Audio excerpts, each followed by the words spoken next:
ጥያቄ ያሉት ወይስ ድንግል ማርያም ልጅ ልጆች አሏት ብሎ ነበረ ወንድማችን ሐዋርያ ፊልጶስ እና ያው ሐዋርያ ፊልጶስ ካሜራን ከፈተው እንጂ ካሜራ አያስፈልግም ዛሬ በኋላ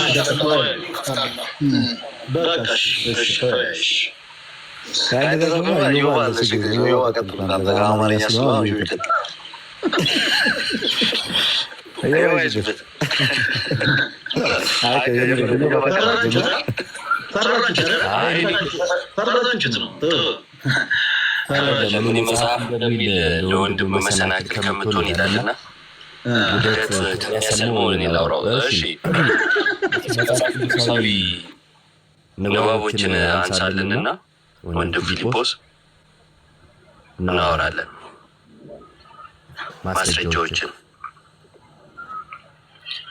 ወንጌል ግን ስለ ማርያም አይደለም። ለምንድን ነው ማርያምን መስበክ የምትወዱት?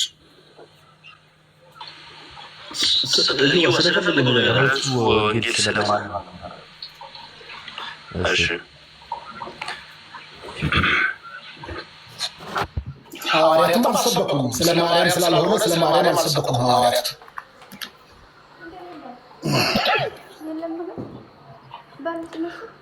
ስለ ማርያም ስለምታስበው ነገር አንድም ሐዋርያ ስለ ማርያም አልሰበከም። ስለ ማርያም እየተናገሩት አለ። ስለ ማርያም ሊኖረን ስለሚገባ ዛሬ በተመለከተ ማርያምን እንዴት በቅዱሳን መካከል ልንረዳ እንደሚገባም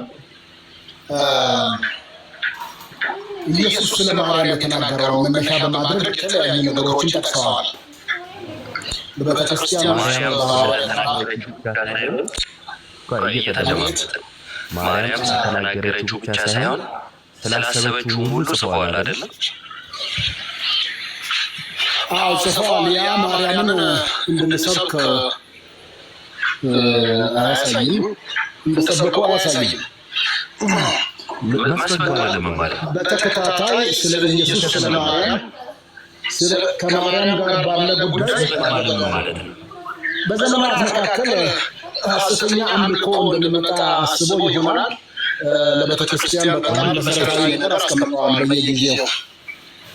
ፊልጶስ አቤት እየተደማመጥን ብናወራ ጥሩ አይደለም እንድንግባባ። ስለዚህ ስብከት ማለት ምን ማለት ነው?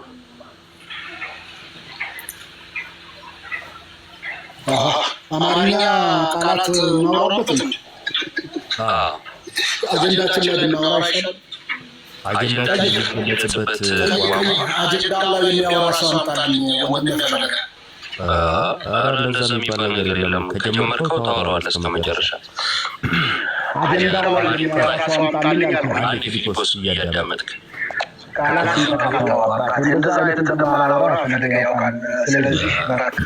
እኔ ደግሞ ማውቀው አንድ ነገር አለ። አንድ ነገር ከተጀመረ በስርዓት ታወራለህ። ማንም ዝም ብሎ ከዚህም እዛም ዘለል የለም። ስለተሳቀ ብቻ ይታለፋል ማለት አይደለም። ውይይት ከገባ የምታውቀው ነገር ላይ ታወራለህ። ማታውቀው ነገር ከሆነ አላውቅም ስትል ነው የምናልፍ ማለት ነው። አሁን ስትናገር ስለ ስብከት አንስተሃል። የሚሰበከው ኢየሱስ ነው ብለህ ተቃውሞ የለኝም። ግን ስለ ማርያም አልሰበኩም እያልክ እየደጋገምክ እያወራ ስለነበረ ስብከት ማለት ምን ማለት ነው የሚል ጥያቄ አቅርቤልሃለሁ። ስለዚህ ትመልሳለህ ማለት ነው። ቀጥል። ማይክን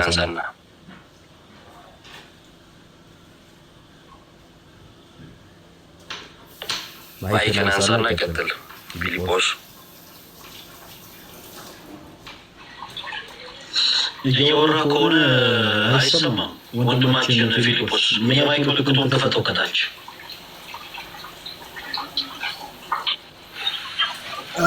ስለ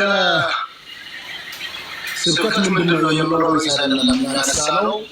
ማርያም ልጆች አሏት ወይ የምለው ያነሳነው። መሸሻ ያዋጣል። ፖይንቱ ላይ ተመለስ። አሏት የላትም? መጽሐፍ ቅዱስ ምን ያስተምራል? በመጀመሪያ ደረጃ ከርዕሱ የወጣኸው አንተ ነህ።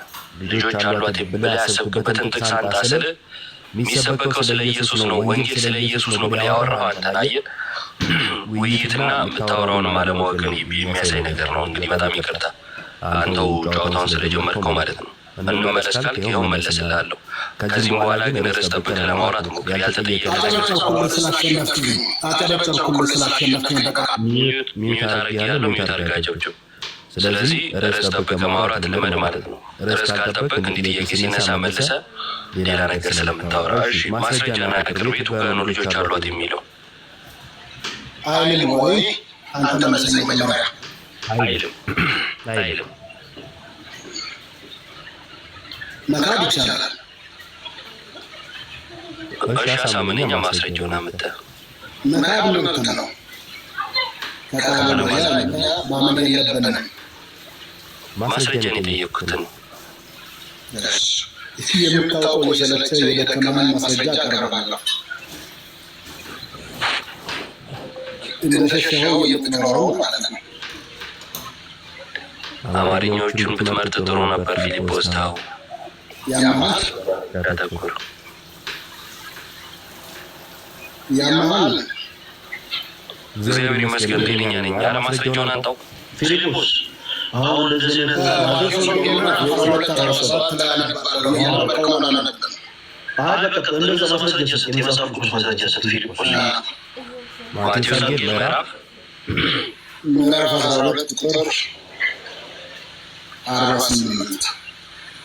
48 46 ገናም ለሕዝቡ ሲናገር እነሆ እናቱና ወንድሞቹ ሲነጋገሩ ይቅርታ ሊነጋገሩት ፈልገው በውጭ ቆመው ነበር። አንዱም እነሆ እናትና ወንድሞች ሊነጋገሩ ፈልገው በውጭ ቆመዋል አለው። እርሱም ግን ለነገሩ መልሶ እናቴ ማን ናት? ወንድሞቼስ እነማን ናቸው? አለው ይላል። የማርያም ልጆችም ይላል አገኘው።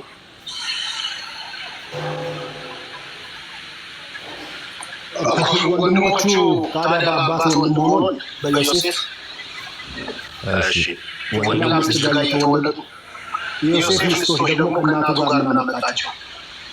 ወንድሞቹ ናቸው። ዮሴፍ ሌላ ሚስት እንዳለችው የሚከተል መጽሐፍ ቅዱስ ውስጥ የለም። ማርያም ከወንድሞቹ ጋር። እኔ አሁን ስለ ዮሴፍ ሚስትና ስለ ዮሴፍ ልጆች አላወራሁም እና ውስጥ ላለ ነገር ምላሽ አትስጥ። መጀመሪያ ምለውን ስማ። ብትሰማ ኖሮ እንደዚህ ነገር ስለማታወራ ማለት ነው። ጥያቄው የነበረው ማርያም ልጆች አሏት እንጂ ለኢየሱስ ወንድሞች የተባሉት አሉት ሲሉትም አልነበር። እዚህም ክፍል ላይ ለኢየሱስ ወንድሞች የተባሉ አሉ። በሌላም ስፍራ ላይ ወንድሞች እህቶችም ተብለው ተገልጸዋል። የኔ ጥያቄ ማርያም ልጆች አሏት የሚለው የት አለ ነው?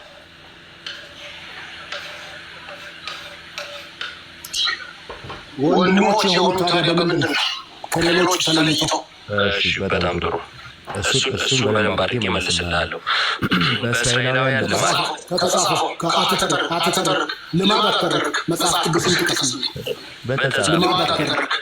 እኔ በተጻፈው ነው የማምነው። ተረት አባቶች በፈጠሩት ልማድ አላምንም። ችግር የለውም። አሁን ተረት አባቶችን ልማድ ከኔ ጋር ማውራት አትችልም። ከኔ ጋር ማውራት የምችለው መጽሐፍ ቅዱስን ብቻ ነው። ተረት ማውራት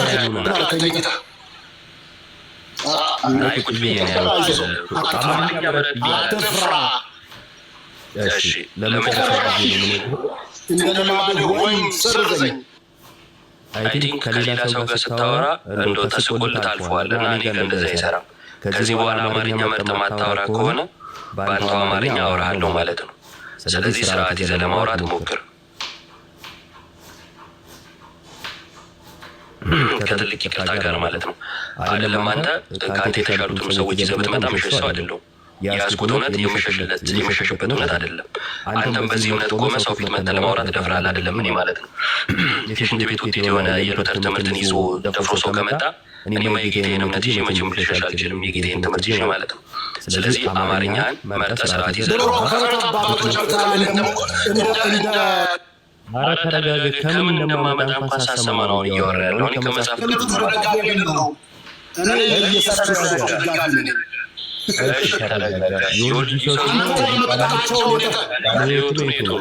ቢባል ከተረት አባቶች የሚሻል ሉተር ነው እላለሁ። ለምን ከመጽሐፍ ቅዱስ ነው የሚሞግተው እንጂ ከተረት አባቶች አይሞግትም። ከመጽሐፍ ቅዱስ ሞግተኝ ሉተር ከመጽሐፍ ቅዱስ ነው የጠቀስኩት። ሽንት ቤት ትላለህ ሽንት ቤት እያለ ፈለጋ አስተካክል። 2 ስድብ 3 ስድብ እየሰደበ ነው። ፕሮቴስታንቱን ማንም እንኳን አንተን እንኳን ሉተርን መጽሐፍ ቅዱስ ብቻ ነው የማምነው። የሉተር ታሪክ ነው የተናገርኩት፣ ስድብ አይደለም። ለማንኛውም ወደ ዋናው ሉተር ማን እንደሆነ አላውቅም።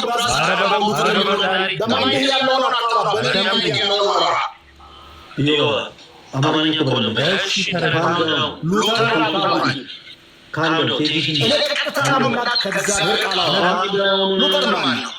ካለው እኔ ለዚህ ነው ተረጋጋና አማርኛ መርጣው።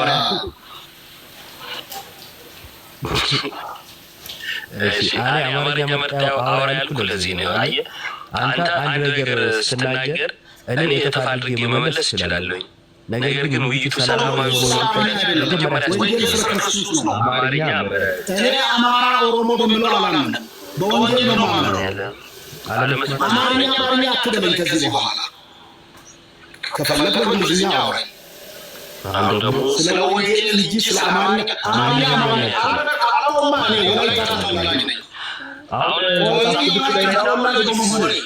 መጽሐፍ ቅዱስ ላይ እናውራ ወይስ እናውራ?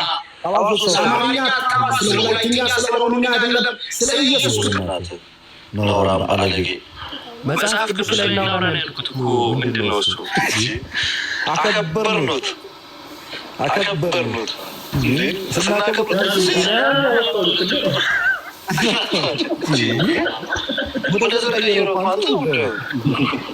የወላይታ ህዝብ ጀግና ኦርቶዶክስ ያለበት ህዝብ ነው። ከዛ ጌታን አክብሮ ነው። አልሰማሁም። ወደ ነገሩ ወደ ቀየረው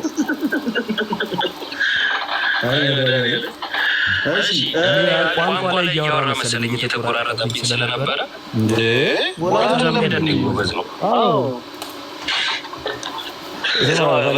ከታች ኮመንት አስበላል ጊዜ ያባለሻሉ የሰው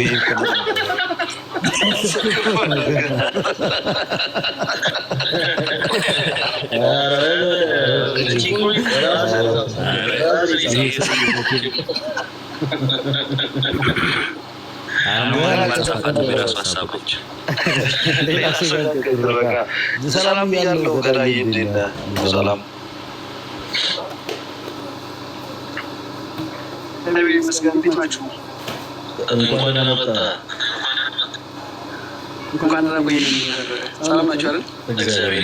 እግዚአብሔር ይመስገን።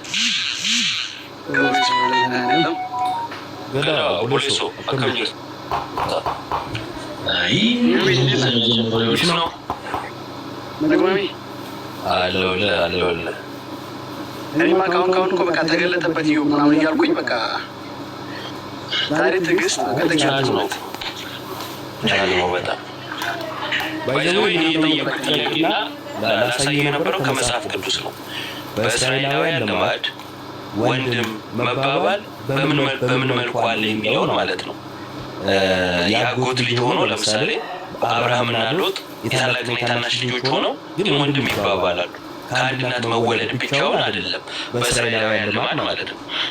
ገና በእስራኤላውያን ልማድ ስል እሱ የሚያውቀው ወይም ሲባል የሰማው ነገር አለ። ተረት ብሎ መጮህ ጀመረ። ከመጽሐፍ ቅዱስ ነው ማሳያ። አንድ ሁለተኛ መጽሐፍ ቅዱስ ያልከውን በራሱ ትንሽ ብናወራና ሰላማዊ ውይይት ማቀጠል የሚችል ሰው ቢሆን ከአባቶች ውጭ ማረጋገጥ እንደማይችል አሳየው ነበር። ከአባቶች ውጭ የያዝከውን መጽሐፍ ቅዱስ ማረጋገጥ አትችልም። ያ ማለት የያዝከው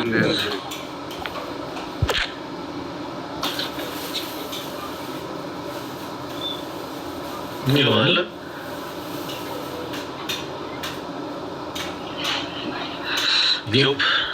ዩፕ አሎ አለሰ ማለት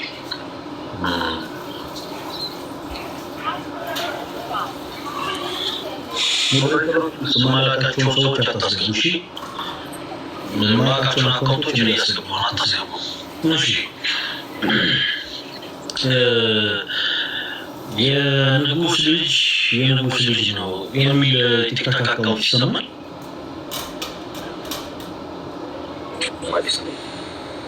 እሺ ማን ነው በስመ አብ የንጉስ ልጅ ስም ነው የቲክቶክ ስም ነው። ያንተ ስም ነው የጠየቅናል በወንድማዊነት ለማውራት። እሺ ዘላለም ወንድማችን ዘላለም እንኳን ደህና መጣህ። ከየት ቤተ እምነት ነው የመጣኸው? ወንጌል አማኝ ነኝ እኮ። ቤተ እምነት እኮ ነው የጠየቅኩህ። የወንጌል አማኞች የሚባል ቤተ እምነት የለም። አይ ቤተ እምነት እንኳ የለኝም። በቤተ እምነት ብዙ አላምንም። በቤተ እምነት መልካም መጽሐፍ ቅዱስ ነው የምታምነው? መጽሐፍ ቅዱስ ማን የሰጠህ? ቤተ እምነት ከሌለ መጽሐፍ ቅዱስ የእግዚአብሔር ቃል ነው፣ አይገለጥም ነው። የበለጠ ቃል ሲሆን በምን አወቅ? ያ መጽሐፍ ቅዱስ ነው ልትል የምትችለው ቤተክርስቲያን ናት። በነገራችን ላይ መጽሐፍ ቅዱስ ቤተክርስቲያን የሚሰራት ቤተክርስቲያን ናት መጽሐፍ ቅዱስ የሚሰራችው። አንተ ደግሞ መጽሐፍ ቅዱስ የሚሰራችው ቤተክርስቲያን የሌለችም ቤተ እምነት የለህም፣ ግን በመጽሐፍ ቅዱስ ታምናለህ። ምናልባት የተሳሳተው ሀሳብ ካለ እንደገና ማስተካከል ትችላለህ። ለወራት የምታደርግበት ቦታ ካለ ቤተ እምነትም ፕራውዱን መናገር ትችላለህ። ለንግግር ያምርልኛል ብለህ ከሆነ የተሳሳተው ማለት ነው። አይ የለም እንደዛ ማምነው ካልክ ግን እሺ መልካም፣ መጽሐፍ ቅዱስን ማን ሰጠህ? ጥያቄያችን ያ ነው የሚሆነው። መጽሐፍ ቅዱስ ቅዱሳን በሆኑ ሰዎች ያው አማኝ ስለሆንኩኝ ቅድም እንደነገርኩህ የወንጌል አማኝ ስለሆንኩ ቃሉ የሚለውን ነው የማምነው እና መጽሐፍ ቅዱስ የተሰጠው ጥያቄው ቃሉ የሚለው ሳንሰጠው ማለት ነው። ይህ ጥያቄ ለምሳሌ ኦሪት ዘፍጥረትን ማን እንደጻፈው በምን አወቅ? የማቴዎስ ወንጌልን ማን እንደጻፈው በምን አወቅ? ለምሳሌ ኦሪት ዘዳግምን ማን እንደጻፈው? ወንድማችን አምስቱ የሕግ መጽሐፍቶች እንግዲህ ሙሴ እንደጻፋቸው ነው የሚታመነው። ምናልባት ዘዳግም ላይ የሚነሱ ጥያቄዎች ይኖራሉ። ቆይ ዘዳግምን ብቻ ሳይሆን አምስቱ መጽሐፎች ዘላለም ይገባኝ ስለሌለው ነገር አትንገረኝ ስለማልፈልገው ለምን መሰለህ እንደዛም ፈለገ አንዳንድ አከራካሪ ነገሮች ስላሉ አሁን ዘዳግም ማን የጻፈው ስለ ቀጥታ ሙሴ ነው ስለ ጥያቄ ሊኖር ስለሚችል አከራካሪ ነገር ያላቸው ሰዎች ቤተክርስቲያን ያላቸው ሰዎች ናቸው። አንተ ቤተክርስቲያን የለህም። አንተ መጽሐፍ ቅዱስ ነው የምታምነው። በቤተክርስቲያን ሰርታ ባዘጋጀችው መጽሐፍ ቅዱስን ይዘህ ከገበያ ገዝተው ይዘው አይ እኔ ቤተክርስቲያን የለኝም እያልክ ነው። እነዛ ቤተክርስቲያን ያላቸው ሰዎች ይከራከሩ በአስተምህሮ ደረጃ እገሌ የሚባል አባት እንዲሆን እገሌ የሚባል ሰው እንደዚህ ይሆናል እያሉ ያንሱ ቤተክርስቲያን ስላላቸው። አንተ እኮ ቤተክርስቲያን የለህም፣ መከራከር አይጠበቅብህም። ዘዳግም ማን የጻፈው? በመጽሐፍ ቅዱስ ተሰጥቷል። መጽሐፍ ቅዱስን አንድ ጊዜ ገለጠው። ዘዳግም 34 በቃ እሱን ልጠይቀኝ እንደሆነ ስላሰብኩ ነው። እሱን ለአብራሪ ስለፈለኩ ቀደም ብሎ ገለጠው አንድ ጊዜ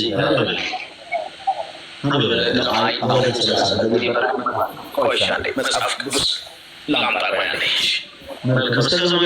ፕሮቴስታንቶች ካላችሁ መግባት ትችላላችሁ። ፕሮቴስታንቶች አንዳንድ ቁጥር ጽፋችሁ መግባት ትችላላችሁ።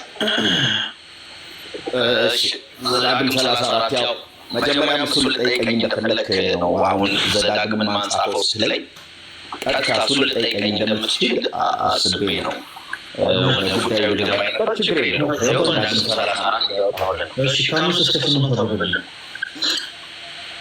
ከአምስት እስከ 8 ሙሴም ጻፈው ለናምስ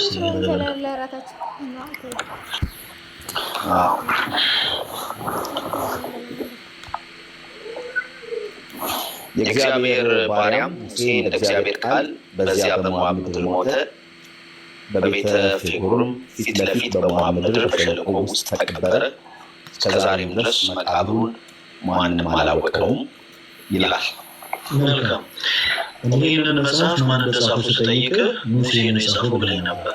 መልካም እዚህ መጽሐፍ ቅዱስ ክፍል ደግሞ ምን ይላል? የእግዚአብሔር ባሪያ ሙሴ በሞተ ጊዜ ሞት ነበረ።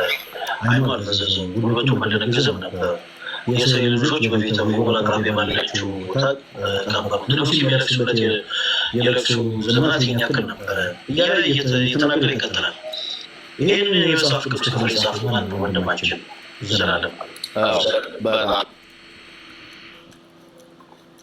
መጀመሪያም ያው ይህን ልጠይቀኝ እንዳሰብክ ስለገባኝ ነበር። መጀመሪያ ላወራ ላይ 5 የህግ መጽሐፍቶች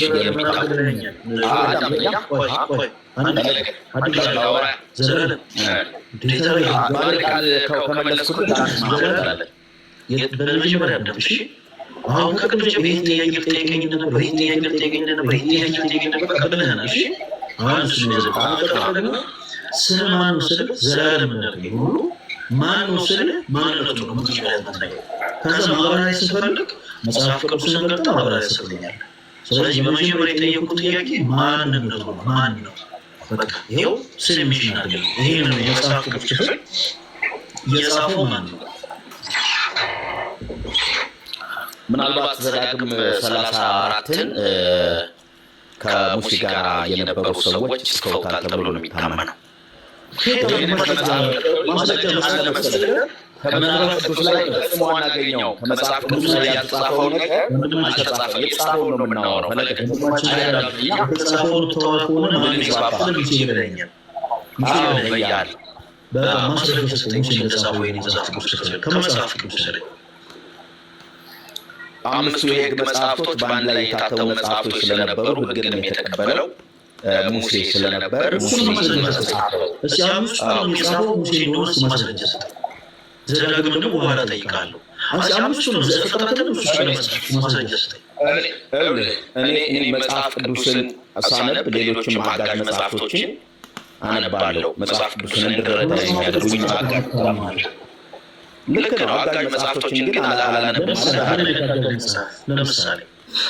ለምሳሌ የብሉይ ኪዳን ማብራሪያዎችን እጠቀማለሁ። የአዲስ ኪዳን ማብራሪያዎችን ምን አይነት መጽሐፍ? በማን የተጻፈ ማብራሪያዎች?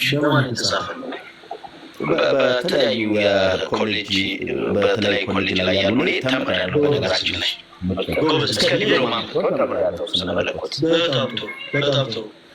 በጣም ጥሩ። ስለዚህ ቤተክርስቲያን ያላቸው የሆነ የቸርች ቤተ እምነት አባል የሆኑ ሰዎች ማብራሪያ አድርገው ያስቀመጡትን ሀሳብ ቁጭ ብለህ አንብበሃል እንጂ ስለ መጽሐፍ ቅዱስ መሆን ለመረዳት የሆነ ሀሳብን ከነሱ ተረድተሃል። አንተም ጭምር እዛ ውስጥ ገብተህ ተምረሃል። ጥሩ ነው መማር። ዊች ሚንስ አንተ ያዝከው መጽሐፍ ቅዱስ የሰራት ቤተክርስቲያን ሰጥቶ ቤተክርስቲያን ናት የሰራችው። ስለዚህ ተወዳጅ ወንድማችን ቤተ እምነት አለ ማለት ነው። ለምሳሌ አንተ በክርስቶስ ኢየሱስ አምናል? አምናለሁ። በነገራችን ላይ ኦርቶዶክስ ቤተክርስቲያን ነው። ወደ እሱ እንመጣለን። ከዛ በኋላ ተጠምቀሃል። ከዛ በኋላ እድገቴን ከጠየቀኝ እኔ ስለ እድገት አይደለም የጠየኩ። በክርስቶስ አምናለሁ ከበት ሞመንት ጀምሮ ተጠምቀሃል ወይ? ከዛ በኋላ የት ነው የተጠመቀው? የተጠመቁት አስፈላጊ ነው። እሱ ቸርች ለምን ቸርቹ ፈለከው? እንደ አንተ ለምን ነው ቸርቹ ለምን ነገር የፈለከው? እኛ አንተ በጣም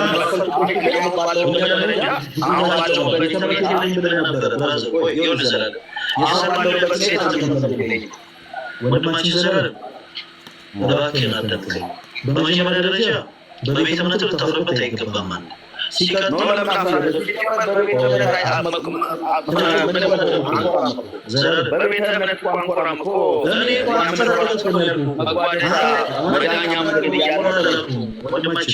እባክህን ተረጋጋና አዳምጠኝ እኮ። እያፈርክ ስለሆነ እንደማትኮራማ እኮ ገባኝ እኮ። እያፈርክበት ስለሆነ ተረጋጋ እባክህን። እንደው ሀሳቤን እንኳን ጨርስ አዳምጠኝ። አሁን ስለ ጮክ አይደለም አዳምጠኝ። ከኔ ሀሳቦችን ምን አድርገኝ ለምን ጨዋለሁ? ለምን ጨዋለሁ ነው አሁንም የጮክ ስለሆነ ቀነስ አድርገውና አዳምጠኝ። እሺ እኔ ሁለት ሀሳቦችን ልንገር። አንደኛ በቤተ እምነት ትኮራበት አይደለም፣ ስለምታፍርበት ነው፣ አትፈርበት እያልኩ ያለው። ሲቀጥል ደግሞ ስሜትን እኔ ልቆጣጠር። አንዳንድ ሰዎች መጥተው ስሜታቸውን መቆጣጠር ሲያቅታቸው ስሜታቸውን እኛ ነን የምንቆጣጠርላቸው። ይሄ ሰው ሲመጣ ምን ያክል በእምነቱ እንደሚያፈረምት ምንድን ነው መሰላችሁ? ቤተ እምነት ከየት ነው ሲባል እማኑ በመጽሐፍ ቅዱስ ነው አለ። ቤተ እምነት የሚባል ነገር የለኝም። ህብረት የትም አላደርግም አለ። ህብረት የትም አያደርግም፣ ቤተ እምነት የለውም። እሺ መጽሐፍ ቅዱስን ማን የሰጠህ? ያሁኑ አይዲያ መጽሐፍ ቅዱስ ማን እንደሰጠው አያውቅም። መጽሐፍ ቅዱስ ክፍሎችን ማን እንደጻፋቸው ስንጠይቀው ያሁኑ አይዲያ ዝም ብሎ አንድም ሊገል ይላል እንጂ መጽሐፍ ቅዱስ የማስረጃ የለውም። ሁለት ሶስተኛ ደግሞ ካመንኩ በኋላ ተጠምቄያለሁ አለ። መቼም የተጠመቀው የሆነ ፏፏቴ ስር እንዳልሆነ ተስፋ አደርጋለሁ። የሚያጠምቁ ሰዎች የቤተክርስቲያን አባቶች የቤተክርስቲያን ሊደሮች ናቸው። ሰው ቤተክርስቲያን ውስጥ ነው የሚያጠምቁ። ስለዚህ የት ተጠመቅ ብለን ጠየቅን። እዛ ላይ ሲደርስ ወላጅ አለ። ምክንያቱም የተጠመቀው ቤተ እምነት ውስጥ ስለሆነ ማለት ነው። ያንን መናገር አልፈለገም። ስለዚህ ተወዳጅ ወንድማችን ከኛ ጋር በመጽሐፉ የማስረጃ እንድታወራ የግድ እምነትን ማወቅ አለብን። እምነትን ማወቅ አለብን ማለት አቋምን ማወቅ አለብን ማለት ነው። ለምሳሌ መካነ ኢየሱስ ስጠራለን።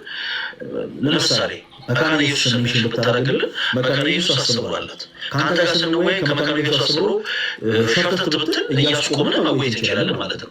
ካልሆነ ግን ዝም ብለህ አፈር እንደመጣ ነው የምታወራው። ቤተ እምነት ከሌለ ሲጀምር ቤተ እምነት የሌለው ሰው መወየት የለበትም። ለዛ ብለን ነው የጠየቅነው። ስለዚህ ወንድማችን ዘላለም የመጨረሻ ዕድል እሰጥሃለሁ። ቤተ እምነት አሁን የለኝም ብለህ የምታፍርበት ከሆነ አናስገድድህም፣ በታች ትወርድና ትከታተላለህ። ስለዚህ ወንድማችን የት ነው የተጠመቀው? ጥምቀት የተጠመቀው የት ነው? እሱ ማይክል ፈተና መልስልን። እስካሁን እየወራ ከሆነ ስንሰማ አልነበረም። ለምን አወራለሁ? ሚዩት ስላደረከኝ አላወራሁም። አሁን አንተ እንደተናገርከው ከሆነ ቤተ እምነት የጠየቁት ጥያቄ ሰብቻለሁ። እኔ አሁን ማውራት ከቻለ መጽሐፍ ቅዱስ አማኝ ነኝ ያለው ስጀምርም የወንጌል አማኝ ነኝ የማምነው ልናገር ይችላል። ዘላለም እባክህን የልጅ ወይ አተዋ ፕሮፋይል እንደምንመለከተው ትንሽ እድሜ ከፍ ያልክ ትልቅ ሰሆነ ጾታች ወርዶ ልክ እንደ ሕፃን ልጅ ማውራት ስናት ሪሊ ነሰሰሪ የጠየቅን የት ነው ጥምቀት ተጠመቂያለሁ ስላልክ ማለት ነው። የተጠመቀው የት ነው ንገራቸው። አንተ ወንድ ልጅ ስትሆንስ ራሳቸውን ወንጌላውያን አማኝ ነን ብለው በሚጠሩ ፕሮቴስታንቶች ስም ራስን ደብቀ ሌላ ተልእኮ እያሳካ ያለ ወንድ ልጅ ስትሆንስ በምን እናውቃለን? ጭራሽ ነው ደግሞ አንተ እንደ ፕሮቴስታንት ባትሆንስ ሌላ አይነት ተልእኮ ያለ ሰው ብትሆንስ? እሱም በደንብ ማወቅ ይኖርብናል። ስለዚህ ወንድማችን ማይክልን ክፈተው እና የት ነው የተጠመቀው? ጥያቄ እሱ እሺ፣ ከእሱ መልስልኝ። ከዛ በኋላ ሌሎችን ሀሳቦችን አደምጣለሁ።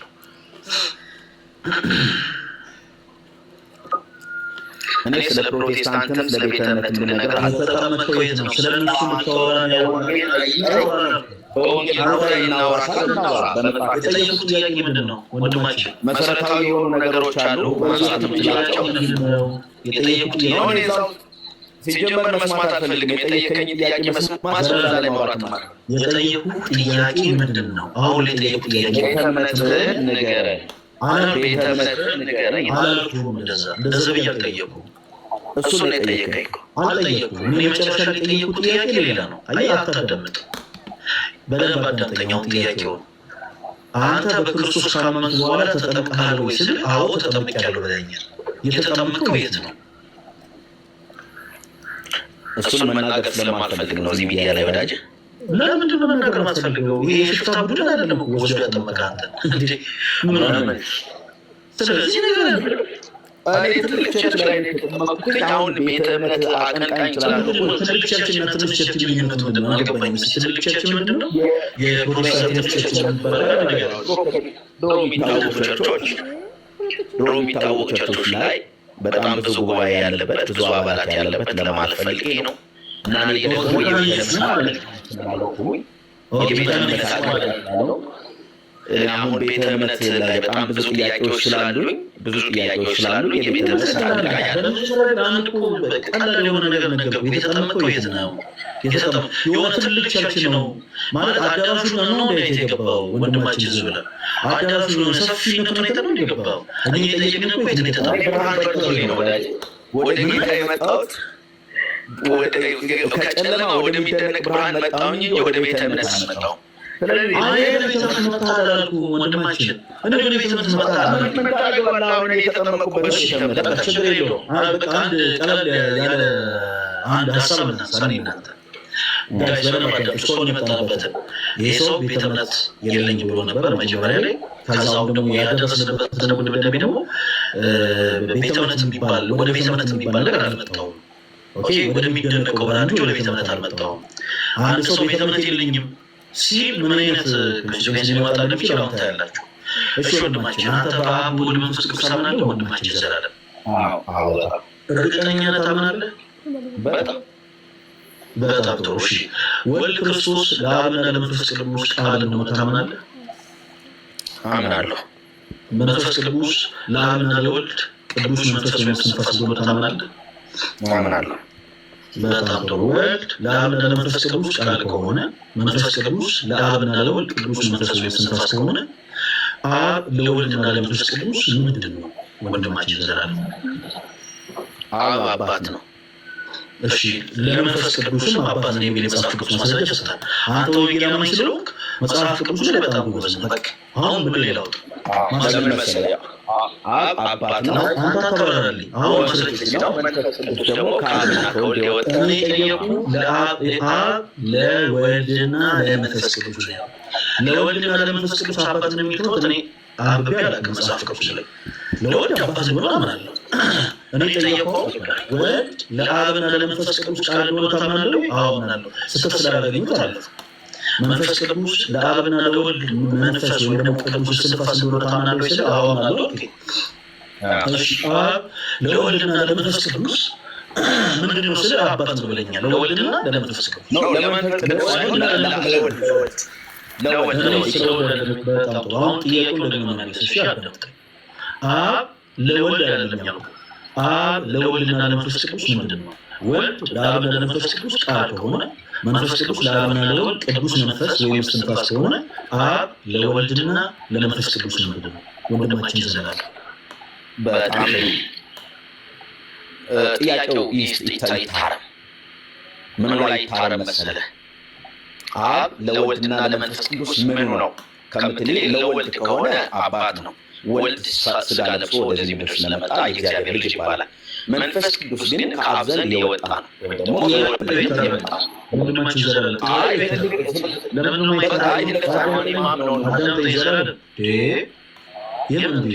ስንት ዓመት ነው? ይቅርታ ዘላለም እድሜ ስንት ነው?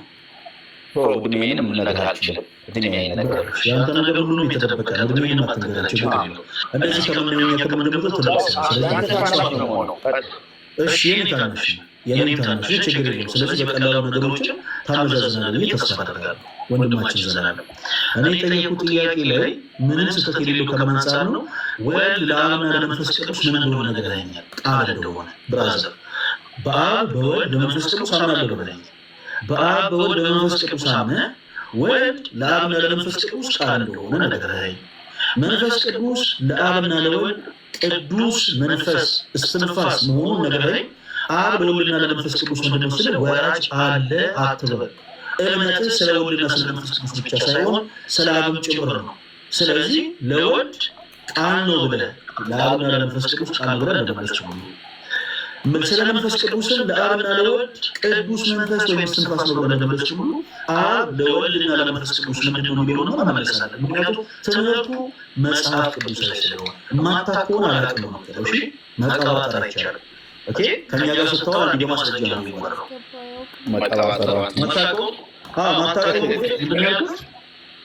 መቀባጠር የምትለዋን ትንሽ ከረር አታድርጋት። እኔ ብቻ ማምነው ልንገርህ ማምነው በመጀመሪያ እኔ ማምነው አብ ለወልድና ለመንፈስ ቅዱስ ምንድን ነው የምታምነው ነገር እኮ ማምነው ነው የምነግርህ። ማምነው እግዚአብሔር አብ ልጁን ኢየሱስ ክርስቶስን እሱን አይደለም እንደሰጠ ኢየሱስ ክርስቶስ ደግሞ በቃ እኔ ማምነው ነው ማለት ስለጠየቁ ነገር ስታወራ እኔ ስምህን ጠይቄ እሱማ እግዚአብሔር ትክክል አይደለም አልኩህ እኮ። አሁን ያየሁትን የተቆጣጠርኩ ስላልሆነ ስሜት ሊቆጣጠራል። እኔ ስለ ስምህ ጠይቄ ይዞ ብላ ስለ ሰፈር የምታወራኝ እንኳን ምን ያደርግልኛል እንዴ? ስለ ቀይ ስለመጣህበት ቦታ ለምን ታወራኛለህ? ስለ ማንም ዘላለም አጭር ነገር በቃ ዜግነት ምንድን ነው? ኢትዮጵያዊ አይ ስለዚህ ዜግነት እየጠየቁ አንተ ስለ ስራ ልታወራ አልፈልግም። ስራ ሌላ ጉዳይ ነው፣ ዜግነት ሌላ ጉዳይ ነው። እኔ ጠየቁ አብ ለወልድና ለመንፈስ ቅዱስ ምንድን ነው? በቃ የምታውቅ ከሆነ ትመልስልኛለህ በመጽሐፍ ማስረጃ፣ የማታውቅ ከሆነ ደግሞ አላውቅም።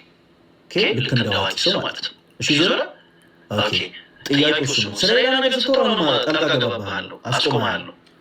እሺ ዞራ አሁን ማይክህን ትከፍትና መልስልኝ። አብ ለወልድና ለመንፈስ ቅዱስ ምንድን ነው? ጋይስ ወልድ ለአብ ለመንፈስ ቅዱስ ቃል ነው ብሎኛል። መንፈስ ቅዱስ ቅዱስ መንፈስ ነው ማለት እዚህ ላይ ግራ እየገባኝ ነው። አንተ የምትለው ባላደረሰው ይህን ጥያቄ በጣም ግራ ያጋባል። ዞላ ምንም መሰረታዊ እውቀት ለሌለው ሰው ይህን ጥያቄ በጣም ግራ ያጋባል። ስለዚህ አሁን ነፃ ዕድል ሰጥቻለሁ። የምታውቀው ነገር እንድትመልስ፣ ማታውቀው ጉዳይ ደግሞ አላውቅም የምትል ማለት ነው። ምላሹ ነገር አሁን ያንተ እውቀት በቃ ማደናገር ነው፣ ሰውን ማደናገር ነው። ይልቁንስ ማዳን በሌላ እውቀት ሰውን ማደናገር አለ። መንፈስ ቅዱስ ደግሞ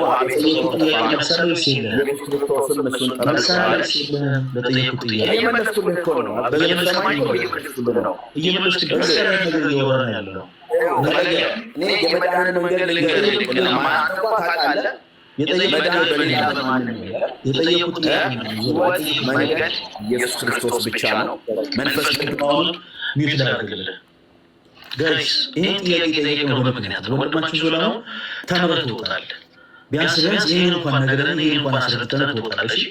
ለሌላው ጊዜ ከእኛ ከክርስቲያኖች ጋር ስታወራ አፍ ላይ እንደመጣው እንዳታወራ። ሰው አፉ ላይ እንደመጣለት ከኛ ጋር ማውራት የለበትም። በጣም ጥንቃቄ ያስፈልጋል ከኛ ጋር ስታወራ። ለምን እንደዛ አልኩ መሰለህ? ስትመጣ የጠየቅን በጣም ሲምፕል የሆነ ጉዳይ ነው። ይህን ያክል የገዘፈ ነገር አልነበረም። መውጣት ፈልገህ ከሆነ ቆይ እኔ አስወጣሃለሁ። እሺ ያነሳንልህ ሀሳብ ምንድን ነው? ቤተ እምነትህ የት ነው ነው። ቤተ እምነትን ስለምታፍርበት ልትነግረን አልፈለግም። ከየት ቤተ እምነት እንደመጣ ልትነግረን አልፈለግም። ኦኬ የግድ ኩራበት አለህ። በእርግጥ ለብዙዎች አንዳንድ ጊዜ ሊያሳፍር ስለሚችል መልካም። እሺ ቤተ እምነትን አልነገርከን ነው። በመቀጠል ቤተ እምነትን ያልነገርከን ለምን እንደሆነ አውቃለሁ ወንድማችን ዞላ። ምክንያቱም አንተ ያለህበት ቤተክርስቲያን የወንድምህ የመሰረተው ቤተክርስቲያን ስለሆነ እዚህ ጋር የምትመለከቱት ሰው ክርስቲያኖች ታስታውሳላችሁ፣ የተክለ ሃይማኖትን ስለ የቀደደ ሰው ወዳጅ ነው። ኦኬ በዛ ዙሪያ ማይኩን ከፍቶ ሀሳብ እንዲናገር እድል እንሰጠዋለን። የተክለ ሃይማኖትን ስለ የቀደደው ሰው የዛ ሰው ወንድም ነው። እዚህ ጋር የምትመለከቱት ዘላለም ይሄ ሰው ቤተ እምነቱንም ሁሉ ነገር ደባቆ ቁጭ ያለው ለምንድን ነው? በህግ ስለሚፈለጉ ነው። ኦኬ ለምሳሌ ቤተክርስቲያኒቱን መስራት ነኝ የሚለው ሰው የእሱ ወዳጅ ማለት ነው። በህግ ስለሚፈለግ ቤተ እምነቱን መናገር አይፈልግም። በዚህ አጋጣሚ ምናልባት ይሄንን ሰው የምታውቁት ካላችሁ ክርስቲያኖች ወንድሞች ለህግ እንድታቀርቧቸው እንፈልጋለን በዚህ አጋጣሚ። በመቀጠል መሰረታዊ ሀሳብ አነሳላችሁ። አንድ ሰው ቤተ እምነት የለኝም ካለ አስተምሮ የለኝም እያለ ብዙ ጊዜ ሃይማኖት ድርጅት የሚመስላቸው ሰዎች አሉ። ሃይማኖት ማለት አስተምህሮ ነው። ክርስቲያኖች እሺ ሃይማኖት ማለት አስተምህሮ። ለምሳሌ እኛ በአብ በወልድ በመንፈስ ቅዱስ እናምናለን። አዎ እናምናለን። እሺ ሶስትነታቸው እንዴት የሚለው ሀሳብ ግን ሃይማኖት ነው። እሺ ቤተክርስቲያን ሊኖራችሁ ይገባል። ቤተክርስቲያናችሁ ካላስተማራችሁ በስተቀር የትምህርት ማውጣታችሁ የእግዚአብሔር አንድነት እንደምን ያለ ነው። ያንን ልንናገር የምንችለው ቤተክርስቲያን ያስተማራችንን መሰረት አድርገን። ለምሳሌ ወንድማችን አብ ለወልድና ለመንፈስ ቅዱስ ምንድን ነው ሲባል ግራ የገባው ለምን ይመስላችኋል? ምክንያቱም ሲጀመር ቤተ ክርስቲያን ስለሌለው ባጭ እሱ ጋር ቤተ እምነት ስለሌለው ነው። በአብ በወልድ በመንፈስ ቅዱስ አምናለሁ ይላል። ራንደም የሆነ ነገር እናምናለን ብሎ ይናገራሉ። ነገር ግን በመጽሐፍ ቅዱስ ማስረጃ ሊናገሩ የሚችሉት ሀሳብ የላቸውም። ሌላው ጊዜ ወንድማችን እምነትህን መናገር ምን ያክል መሰረት እንዳለው ልታውቅ ትረዳ የሚሉ ሀሳብ ያነሳ ነው። ወንድማችን ዘላለም ከዚህ ቀደም ያንተ ወንድም የተክለ ሃይማኖትን ስዕል ቀዶ ነበረ እና ይህ ያደረገው ነገር አግባብ ነው ብታምናለህ ወንድማችን ዘላለም ነው ወይስ ተጸጸታችሁበታል? ግን ብዙ ጊዜ ፈለገ ተጸጸተበት ነው የተቆራረጠበት ነገር የለኝም። እኔም አልቀደድኩኝም። ያደረገው ነገር አግባብ ነው ብዬ አላምንም። እኔ ስዕልን በመቅደድ እኔ ዝናና ክብር እናገኛለን ወይም ደግሞ ወንጌል እናገራለን ብዬ አላምንም። እኔም አላየኝም። አዎ ወንድሜ ነገር አይደለም ወንድሜ ነው። አዳምጠኝ። አንተንም ወዳጅህንም ይቅርታ ወንድምህንም ሌላው ንግግር ቤተ እምነትን በመሸሸግ ከኦርቶዶክሳውያን ልትደበቅ አትችልም። እሺ ወንድማችን ዘላለም እናውቃለን። አጋጣሚ ሆኖ እናንተንም እንደው በአመቺ ጊዜ ያለማግኘት እንጂ እናንተንም ጭምር በህግ ልናቀርባችሁ እንፈልጋለን። አንተን ሳይሆን ይቅርታ ወንድምህን ማለት ነው። ምክንያቱም በመዳፈር በመታበይ የተክለ ሃይማኖትን ስዕል የቀደሰ ሰው ስለሆነ ያ ስዕል የቤተክርስቲያናችን ንዋይ ነው። ያ ንዋይነቱ ደግሞ በቤተክርስቲያን ንብረት ስር የተቀመጠው ሆኖ ሳለ የቀደደ ወንድምህን በህግ አግባብ እንፈልገዋለን። ሌላው ጊዜ መተህ ስትወይ በቤተ እምነት አትፈር። የሚያሳፍር ነገር የለም። አንተ ስለደበቅ ወንድም ልትቀልለው አትችልም። እሺ የወንድም ወንጀል ሌላ ጉዳይ ነው። አንተ ቀደም ሌላ ሰው ነው። ስለዚህ ሌላው ጊዜ ስትመጣ በመጽሐፍ ቅዱስ የማስረጃ ከኛ ጋር ማውራት የምትፈልግ ከሆነ ራስን ሆነና ምንም ነገር እንዳትፈራ።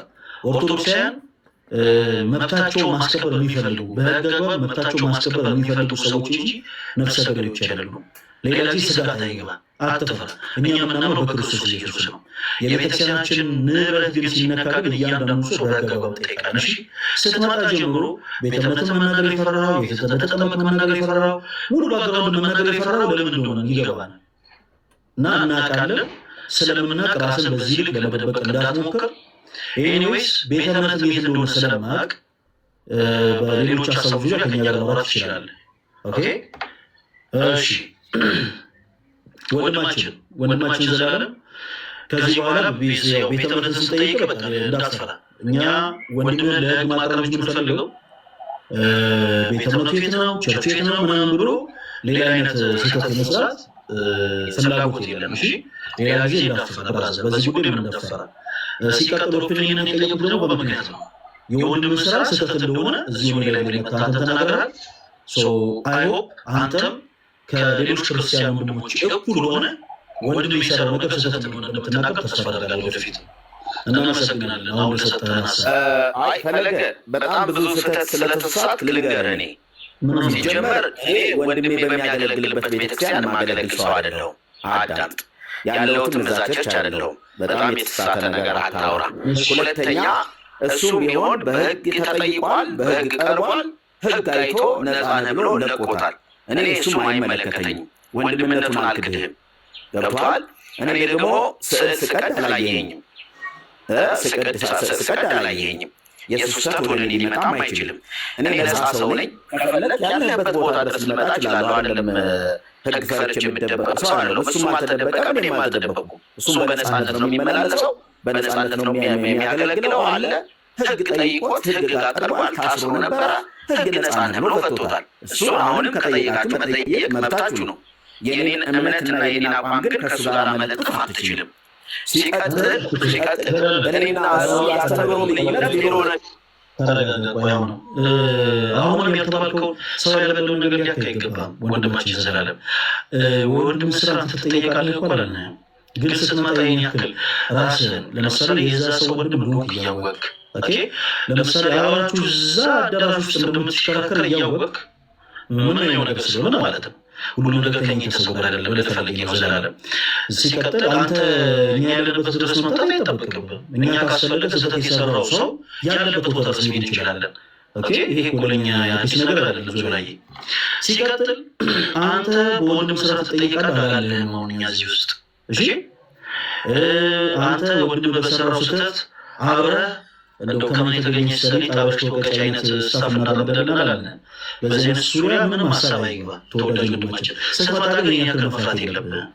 ያንን ነው ራስን ሆነ ነው ልትመጣ የሚገባው። ምክንያቱም ሰው ይሄ እውነት ለምሳሌ ቅድም ያልኩህ አባባል አለ። እኔ የመጣሁት ከድቅድቅ ጨለማ ወደሚደነቅ ብርሃን ነው ብለሃል። ሰው ወደ ብርሃን የመጣ ሰው ደግሞ ብርሃኑ ሊያንጸባርቅ ይገባል። ልታፍርበት አይገባም። አጭርና ግልጽ። ከዚህ በኋላ እኛ ቤተ እምነትን ተናገር አትናገር ምናምን ብለን ሌላ ጉዳይ ውስጥ አንገባ። ምክንያቱም ያንተ ቤተ እምነት ለእኛ ግልጽ ስለሆነ አንድ ሲቀጥል ደግሞ ልክ አንተ መሰረት አድርገን ደግሞ ሌሎች ሰዎች ቤተ እምነት የለንም ቢሉ እንኳን ምን ያክል ከመጽሐፍ ቅዱስ መሰረት የራቁ እንደሆነ በማስረጃ ሰጥቻለሁ። ለምሳሌ በአብ ወልድ መንፈስ ቅዱስ እናምናለን ይላሉ ይበሉ እንጂ አብ ወልድ መንፈስ ቅዱስ ምን ማለት እንደሆነ ማብራራት አይችሉም። አጭርና ግልጽ። መጽሐፍ ቅዱስን የጻፈው ገሌ ነው ሊሉ ይችላሉ፣ ግን መጽሐፍ ቅዱስን ገሌ የጻፈው ምንም አይነት ማስረጃ ሊሰጥ አይችሉም። ሰውዬን አሳይተንበታልና አንተንም ያለ ስትመጣ ራስህን ሆነና ነው እሺ ወንድማችን ዘላለም እንጂ በወንድም ስራ ትጠይቃለህ አላልንም። ኦኬ ስትመጣ ግን ወደኛ ስትቀርብ ልክ እዚህ ውስጥ ያለን ሰዎች እንደማናውቅ እዚህ ውስጥ ያለን ሰዎች ልክ ለኛ አዲስ ሰው እንደሆን ካደረገ ለመምጣት አትሞክር እናውቃለን። ኦኬ ለኔ ነው ሰው ምንም አይነት ሀሳብና ሴት እንዳሰጥ ማንሳት የምትፈልጋቸው ሰዎች ካሉ በነዛ ሰዎች ዙሪያ መወያየት እንችላለን ከኔ ጋር። አይ ፈለገ እኔ ሲጀመር እኔ ጽንፈኛ ሰው አይደለሁም። አንድ መረዳት ያለብህ። ሁለተኛ ስመጣ ራሴን ሆኜ ስለመጣው ነው። ቤተ እምነት ችግር የለም። ራስን ሆኜ ነው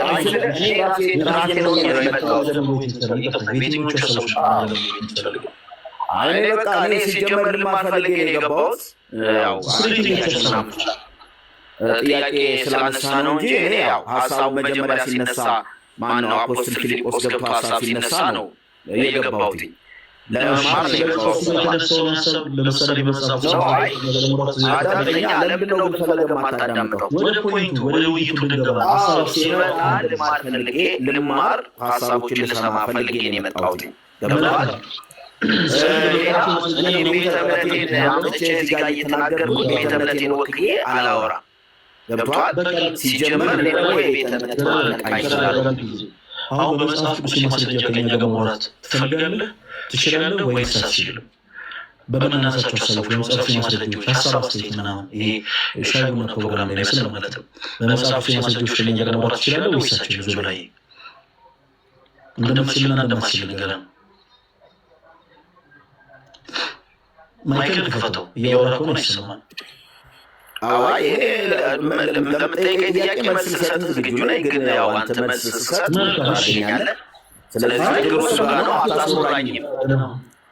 ምን ታስወራኝ ነው? ማስወራ ለምን አለ መሰለህ እኔ ማስወራ ስለጠየቁት ለምሳሌ እኔ ስም ማን ነው ስትለኝ ስሜ ፈለጋት ናቸው ሲሆን ፈለጋት ናቸው ስላለ ሌላ የምጠራበት ስም ካለ ስሜን እነግርሃለሁ። ስለ ስሜ እየጠየቀኝ እኔ ስለዚህ ግንኙነት የማወራ እኮ አስፈላጊ አይደለም ነው። ጣልቃ ልገባ የምችለው በደንብ አዳምጠኝ። ጣልቃ ልገባ የምችለው አንተ ስለሌላ ነገር ብታወራ ከሆነ የጠየቁት ጥያቄ ሌላው ነው። አንተ ስለሌላ ነገር ብታወራ ከሆነ እኔ ስለዛ አልጠየቁም የጠየቁ ይሄ ነው ብዬ ጣልቃ ልገባ እችላለሁ። ኦኬ ሶ ለምጠይቀው ጥያቄ ማብራሪያ መስጠት እችላለሁ አልችልም? ትችላለህ። በመጀመሪያ ግን እንትን ነገር ለምሳሌ እዚህ ጋር የምታየው ይሄ ቀለም ጥቁር ነው ወይስ ነጭ ስል በመጀመሪያ እንትን ተነግረናል። ጥቁር ወይ ነጭ ለመሆኑ ከዛ ጥቁር ነው ካልከን ማስረጃው በደንብ አድርገህ እየሰጠህ ታብራራለህ። በመጀመሪያ እንትን መነጋገር ይቀርማል ማለት ነው። ለምሳሌ እንዲህ በታምናለህ ወይስ አታምንም ከተባልክ በመጀመሪያ የሚቀርመው ማስረጃ አይደለም ማመንህ ነው። አዎ አምናለሁ። ኦኬ ማስረጃ ስጠን ብለን እንቀጥላለን። ኦኬ ቅድም የነሳነው ሀሳብ ከወንድማችን ሐዋርያ ፊልጶስ ጋር የነሳነው ሀሳብ ምንድን ነው መሰለህ? ድንግል ማርያም ሌሎች ልጆች አሏት ብለው በጣም ብዙ ፕሮቴስታንቶች ያምናሉ። በጣም ብዙ። ኦኬ በመጽሐፍ ቅዱስ ላይ ደግሞ እንዲህ አይነት ነገር ነው የተጽፈው አግኝቼ አላውቅም። ድንግል ማርያም ጥያቄው ሌሎች ልጆች አሏት ወይስ የሏትም? ኦኬ ምክንያቱም ጌታችን ኢየሱስ ክርስቶስ እንግዲህ በመጽሐፍ ቅዱስ ለምሳሌ የማቴዎስ ወንጌል ምዕራፍ 10 ቁጥር 40 ላይ እናንተ የሚቀበል ይላል እኔን ይቀበላል ይላል። ለምሳሌ ቅዱስ እናንተ ይቀበላል እኔን ይቀበላል እኔ ደግሞ የሚቀበል ያገኘን ይቀበላል ይላል። ስለዚህ ቅዱሳን የሚቀበላቸውን ክርስቲያን ልንቀበል ይገባል ልክ መጽሐፍ ቅዱስ ላይ እንደተነገረላቸው።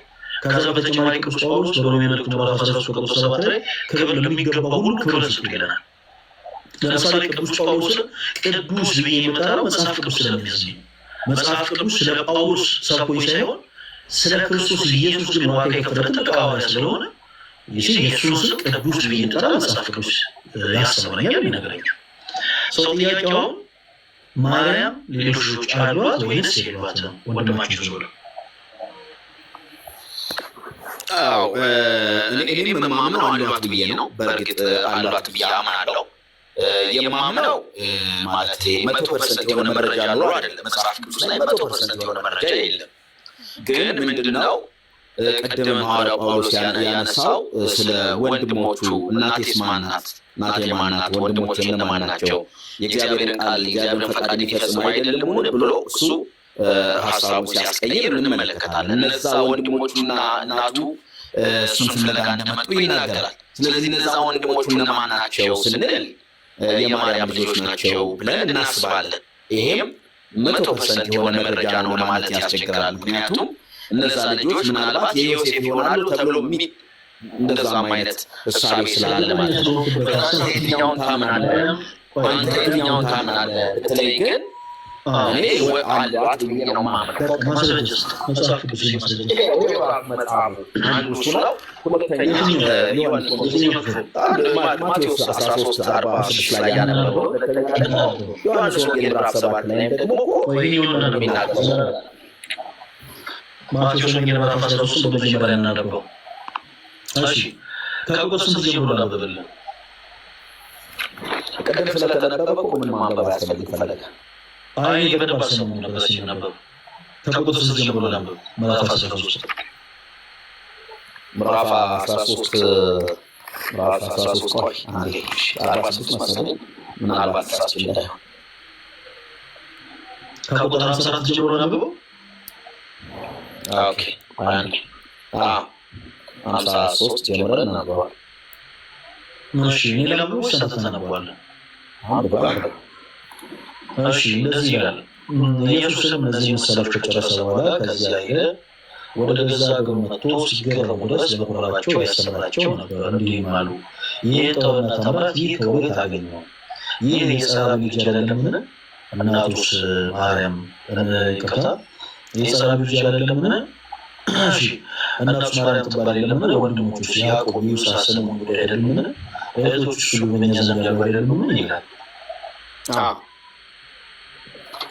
ይህ ክፍል ማርያም ልጆች እንዳሏት የሚናገር የመጽሐፍ ቅዱስ ማስረጃ ነው ብለህ ታምናለህ? ወንድማችን ዘላለም እህቶቹና ወንድሞቹ የሚል ቃል ተጠቅሶ እናገኛለን በዚህ ክፍል ላይ ማለት ነው። ስለዚህ እነዚህ እህቶቹና ወንድሞቹ እነማን ናቸው የሚለውን መልስ ማግኘት አለብን። ይህንን መልስ እስካላገኘን ድረስ ለምሳሌ ወንድሞቹን ሊጋብቶ አይችላል ጻፈው ወንድሞቹ ለምሳሌ ሚሽን ያደርጋል ያዕቆብ፣ ይሁዳ፣ ስምዖን ይላል እና ይህ ክፍል እርግጠኛ ነው ወይ ማርያም ልጆች እንዳሏት የሚናገር የመጽሐፍ ቅዱስ ማስረጃ ብለን ልናቀርብ እንችላለን? እኔ እንደዛ ነው የምረዳው። ይህን ቃል የተናገሩ ሰዎች በክርስቶስ ያመኑ ሰዎች ናቸው ወይስ ያላመኑ ሰዎች? ያላመኑ ሰዎች፣ መረጃ የሚያውቁ ሰዎች፣ የተናገሩት ንግግር የንቀት ነው ወይስ አይደለም? የንቀት ነው። የናቁት ለምን መሰለህ? የናቁት እኮ የሰፈራቸው ሰው ነው፣ በሰፈራቸው የታየ ነው። ስለዚህ እናቱን ያውቃሉ፣ አባቱን ያውቃሉ። አባቱ አናጺ ነው። እናቱንም ማርያምን ያውቃሉ፣ ወንድሞቹንም ያውቃሉ፣ እህቶቹንም ያውቃሉ። ስለዚህ ይህንን ጥበብ ከየት ሊያገኙ ይችላል በማለት በንቀት ከተራ ሰፈር ወይም ደግሞ ከተራ ቤተሰብ የተገኘ ነው ብለው ስላመኑ ነው በንቀት የተናገሩት ማለት ነው። በጣም ጥሩ። እነዚህ ሰዎች የተናገሩት ንግግር የንቀት ንግግር ነው። ሁለተኛው ጥያቄ መልሰልኝ። በመቀጠል ይህን የተናገሩት ንግግር ማለት ሙሉ በደንብ አዳምጠኝ። ይህ የጸራቢ ልጅ ዮሴፍ አይደለምን? እናቱስ ማርያም ትባል የለምን? ወንድሞቹስ ያዕቆብ፣ ይሁዳ፣ ስምዖን አይደሉምን? እህቶቹስ ሁሉ በእኛ ዘንድ ያሉ አይደሉምን? ካለ በኋላ ከስር ተሰናከሉበት ይላል ሐዋርያው ቅዱስ ማቴዎስ። ምን ብለው ነው የተሰናከሉበት? በጣም ጥሩ። የተሰናከሉት በራሱ ይሄ ኢየሱስ የሚባለው ከተራ ቤተሰብ ስለተገኘ ሊቀበሉት እና ሊያምኑት አልቻሉም። አንዱ እንቅፋት የሆነባቸው ኢየሱስን መቀበል እንቅፋት የሆነባቸው ከዛ ቤተሰብ መገኘቱ ከተራ ቤተሰብ መገኘቱ ማናቸው እነጠየቁ ጥያቄ ተሰናከሉበት ይላል። ምን ብለው ነው የተሰናከሉበት? ክርስቶስ ላይ ምን ብለው ተሰናከሉበት? ተሰናከሉበት ማለት እኮ ቃሉ አላመኑበትም፣ ሊያምኑ አልቻሉም ማለት ነው። እንደዛ አይደለም። ተሰናከሉበት ማለት አላመኑበትም አለ። ሌላ መሰናከል ማለት መሳሳት ማለት ነው። ወንድማችን ዘላለም ምንም አይነት ሌላ አይነት ዲፊኒሽን አያስፈልግም። ግልጽ ነው። ሁላችንም አማርኛ ቋንቋ እንናገራለን። መሰናከል ማለት መሳሳት ማለት ነው። ቁጥር 57 ስትመለከት ይናገራል። ባለማመናቸው ምክንያት ከዚያ ምንም ታምር ሳያደርግ እንደሄደ ክፍሉ ይናገራል። ባለማመናቸው መጽሐፍ ቅዱስ አላመነም ብሎ ይገልጻል። አሁን እዚህ ጋር ተሰናከሉበት ይላል። ምን ማለት ነው? ተሳሳቱበት ክርስቶስ ላይ ምን ብለው የተሰናከሉት? ምን ብለው ተናግረው የተሳሳቱት? እስቲ የተሳሳቱበትን ሀሳብ የነሱ መሰናከል እኮ ፈለገ የነሱ መሰናከል የሰዎቹ መሰናከል እኮ ከምን አንጻር ነው ብለህ ከተረዳው ኢየሱስ የመጣበት የተሰናከሉበትን እየነገርኩ ነው።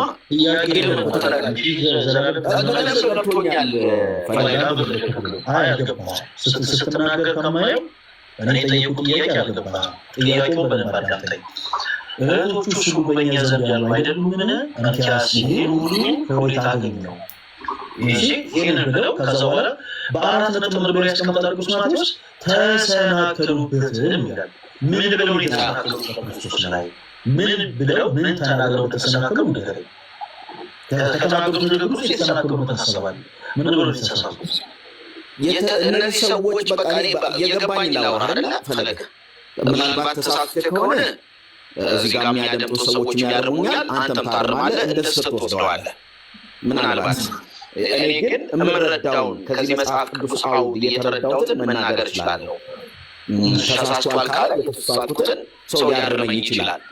እኔ ተሰናከሉበት ማለት ሊያምኑት አልቻሉም፣ ሊቀበሉት አልቻሉም የሚል ፍቺ ነው የምሰጠው።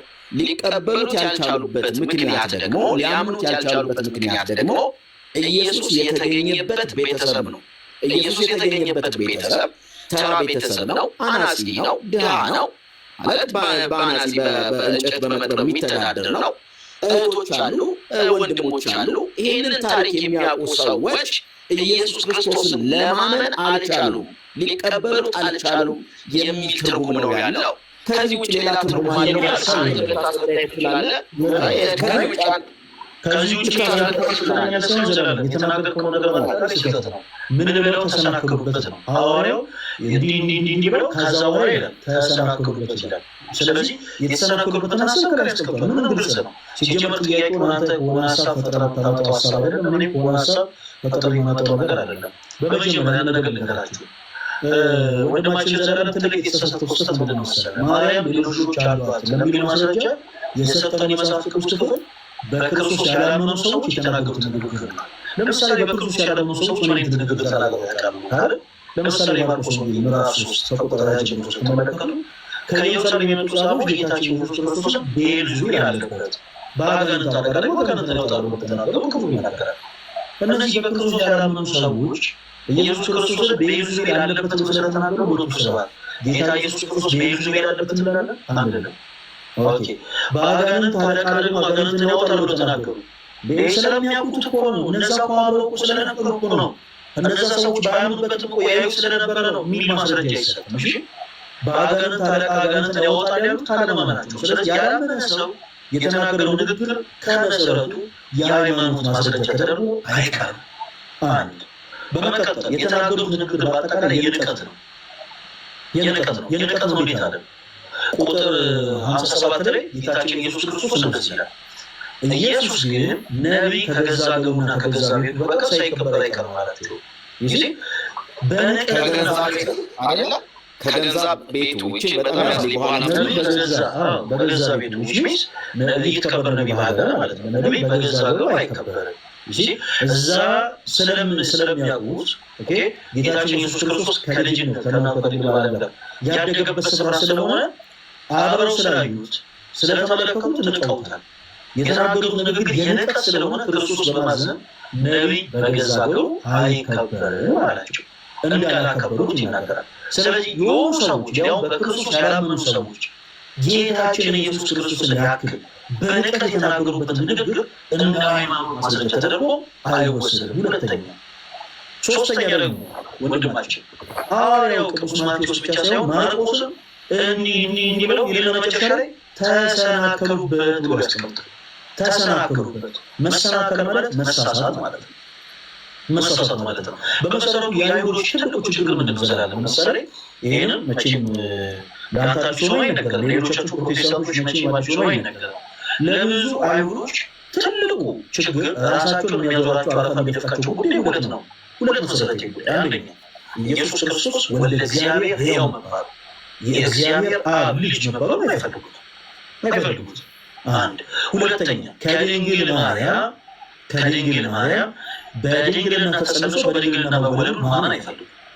ስለዚህ የአይሁድ ትልቁ ችግራቸው ይህ መሰረታዊ ሁለት ሀሳብ ስለሆነ በንቀት ቃል ስህተት የሆነ የተሳሳተ ሀሳብ ተናገሩ። ምን ብለው? መጽሐፍ ቅዱስ በነገራችን ላይ የታሪክ ክፍል ነው።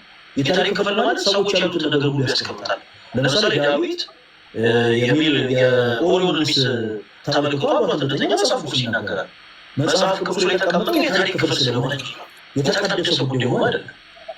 እዚህ ክፍል ላይ እነዛ ሰዎች ያሉት ነገር ተቀመጠ እንጂ የሃይማኖት ማስረጃ አይደለም። ምን አሉ? ይህ የሕፃን ልጅ ዮሴፍ አይደለም አሉ። ስህተት ነው። ኢየሱስ ክርስቶስ የዮሴፍ ልጅ አይደለም፣ ይልቁኑ አባቱ እግዚአብሔር አብ እንጂ። አያችሁ፣ እውቅ ብእሲ ነው። ተራ ሰው ማለት ስለሚፈልጉ እነዛ ክፋዮች ምን ብለው መናገር ጀመሩ? ይህ የሕፃን ዮሴፍ ልጅ አይደለም ያሉ። ወደ ድንግል ማርያም እመጣለሁ። ወንድሞቹ ያዕቆብ ሳስሙ ሁሉ አይደለም፣ እህቶቹ ሁሉ በእኛ ዘንድ ያገለሉ ምን ብለው ሁሉ ጨምረውለት አወሩ። ስህተት ማለት ነው።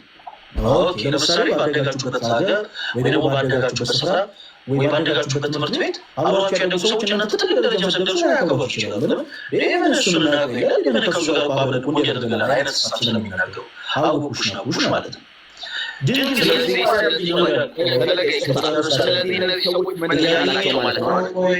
እስክጨርስ አዳምጠኝና ከዛ በኋላ ሀሳብ ምትቀጥለው እኔ አንተ እስክጨርስ እንዳደመጥ ሁሉ ድንግል ማርያም የድንግል ማርያም ልጅ ሳይሆን ብለዋል። ስህተት ነው። እንዴት ነው ስህተት ያልኳቸው? ክርስቶስ የድንግል ማርያም ልጅ አይደለም ነው? ኦፍኮርስ። ነገር ግን አንድ ስህተት የሚያስብል ነገር አለ እዚህ ጋር። ምንድን ነው? እነዚህ ሰዎች በክርስቶስ ያላመኑ ሰዎች ናቸው። በክርስቶስ ያላመነ ሰው ኢየሱስ ክርስቶስን የማርያም ልጅ ሲለውና እኛ በክርስቶስ ያመነ ሰዎች ኢየሱስን የማርያም ልጅ ስንለው እንለያያለን። ለምሳሌ ቅርብ ምሳሌ ልስጣችሁ። ለምሳሌ የእስልምና ተከታይ የሆኑ ወንድሞቻችን ኢየሱስ ክርስቶስ የማርያም ልጅ ሆኖ ያምናል። የማርያም ልጅ ሆኖ ያምናል።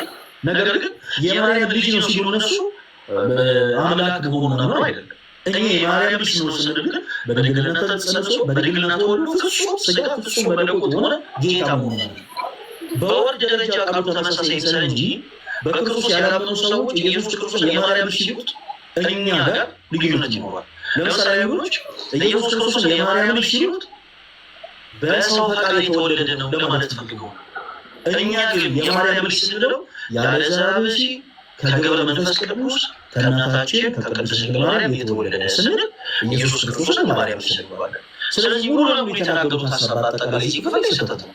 እዚህ ክፍል ላይ የትኛውም እዚህ ሀሳብ የተጠቀሰው መጽሐፍ ቅዱስ ሀሳብ እነዚህ ሰዎች የተናገሩት ማርያም ሌሎች ልጆች አሏት ብለን እንድናገር የሚያደርገን አይደለም። ይልቁኑ ሶስት ነገሮችን የሚያሳይ፣ አንድ በክርስቶስ ኢየሱስ ላይ እንደተሰናከሉበት፣ ሁለት ክርስቶስ ኢየሱስን በንቀት ቃል እንደተናገሩት፣ ሌላው ሶስተኛ የመጨረሻው ደግሞ ባለማመናቸው ምክንያት በክርስቶስ ኢየሱስ ላይ በመሰናከላቸው ምክንያት በመሳሳታቸው ምክንያት ጌታችን ኢየሱስ ክርስቶስ እይተከበር ነቢይ በሀገር ነቢይ በገዛ ሀገሩ አይከበርም ብሎ ተናገረ ነው ልንመለከት የምንችለው እንጂ ማርያም ሌሎች ልጆች እንዳሏት ትርጉም አይናገርም። አለቅ ምትራሰብ ካለ ደርሰናል። እሺ ፈለገ በጣም አመሰግናለሁ። ይሄ ያልከውን እጋራለሁ። መጋራው በጣም ብዙ ነገር አንስታል። ግን እኔ አሁንም ጥያቄ ምንድን ነው እነዚህ ሰዎች ወደ ኢየሱስ ወደ ገዛ ሀገሩ መጥቶ ማለት ነው ወደ ገዛ ሀገሩ መጣ ማለት ወደ ተወለደበት ወደሚታወቅበት ነው የመጣው ኢየሱስ እና ሰዎቹ ሙሉ መረጃ አላቸው። እኔ አሁን ያልተዋጠልኝ አንተ ደባብቀህ ወይም ደግሞ ሸፋፍነህ ታልፈው የፈለግከው ብዬ የማስበው እነዚህ ሰዎች ያለምንም መረጃ ስህተት እያልተደጋግመህ ስታወራው የነበረው ነገር ነው። ያለምንም መረጃ ልጆችን ወይም ደግሞ ወንድሞቹን ያን ቤተሰብ ሳያውቁ ነው እንደ የተናገሩት። ይህንን እስኪመልስልኝ መረጃ የላቸው ምንም አይነት መረጃ የላቸው። በደንብ ንገርልኝ። ወንድሞቹና እህቶቹ ያሉት የሉም? ወንድሞች የሚባል ነገር እዚህ ቤት ውስጥ የሉም? ዝም ብለው በአየር ላይ ፈጥረው ነው ወንድሞቹን እናውቃለን እህቶቹን እናውቃለን ያሉ? ለምሳሌ ማርያም እናቱን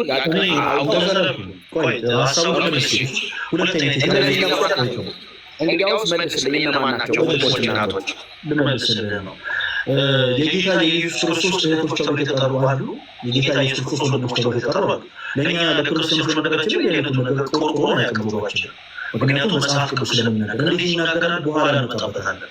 ምክንያቱም ለእናንተ ድንግል ማርያም ልጆች እንዳሏት የሚናገር መጽሐፍ ቅዱስ ማስረጃ ስላልሰጠህ ሌሎች ማስረጃዎችን ከሰጠህ መልሱን ልመልስ። ወይ አዳምጠኝ ስለባክህ። እዚህ ክፍል ላይ እነዚህ ሰዎች ምንም አይነት አይዲያ ሳይኖራቸው የተናገሩት ኦፍኮርስ ኢየሱስን ሳያውቁት የተናገሩ እዚህ ጋር ሶስት ነገሮችን እንመለከታለን። አንድ ኢየሱስን አለማወቅ፣ በኢየሱስ ክርስቶስ አለማመን እና ኢየሱስ ክርስቶስን መናቅን እንመለከታለን። እነዚህ ሰዎች ኢየሱስ ክርስቶስን ንቀውታል፣ በኢየሱስ ክርስቶስ አላመኑ፣ ስለ ኢየሱስ ክርስቶስ ምንም አይነት መረዳት የሌላቸውም። ለምሳሌ እንዳላመኑ ከተናገረ እዚህ ክፍል ላይ ሐዋርያው ቅዱስ ማቴዎስ እነዚህ ሰዎች በክርስቶስ ኢየሱስ እንዳላመኑ ከነገረ በቂ ነው። አላመኑም ማለት በክርስቶስ አላመኑ ማለት አንድ ኢየሱስ ክርስቶስ የጌቶች ጌታ የአምላኮች አምላክ የጌቶች ንጉሥ መሆኑን አላመኑ፣ ኢየሱስ ክርስቶስ የእግዚአብሔር አብ የባህሪ ልጅ መሆኑን አላመኑ፣ ኢየሱስ ክርስቶስ ከድንግል ማርያም ያለ ዘር ብእሲ ከወልድ መንፈስ ቅዱስ መወለዱን አላመኑም እያለ ባጭሩ አላመኑም ማለት በቃ አላመኑም ነው።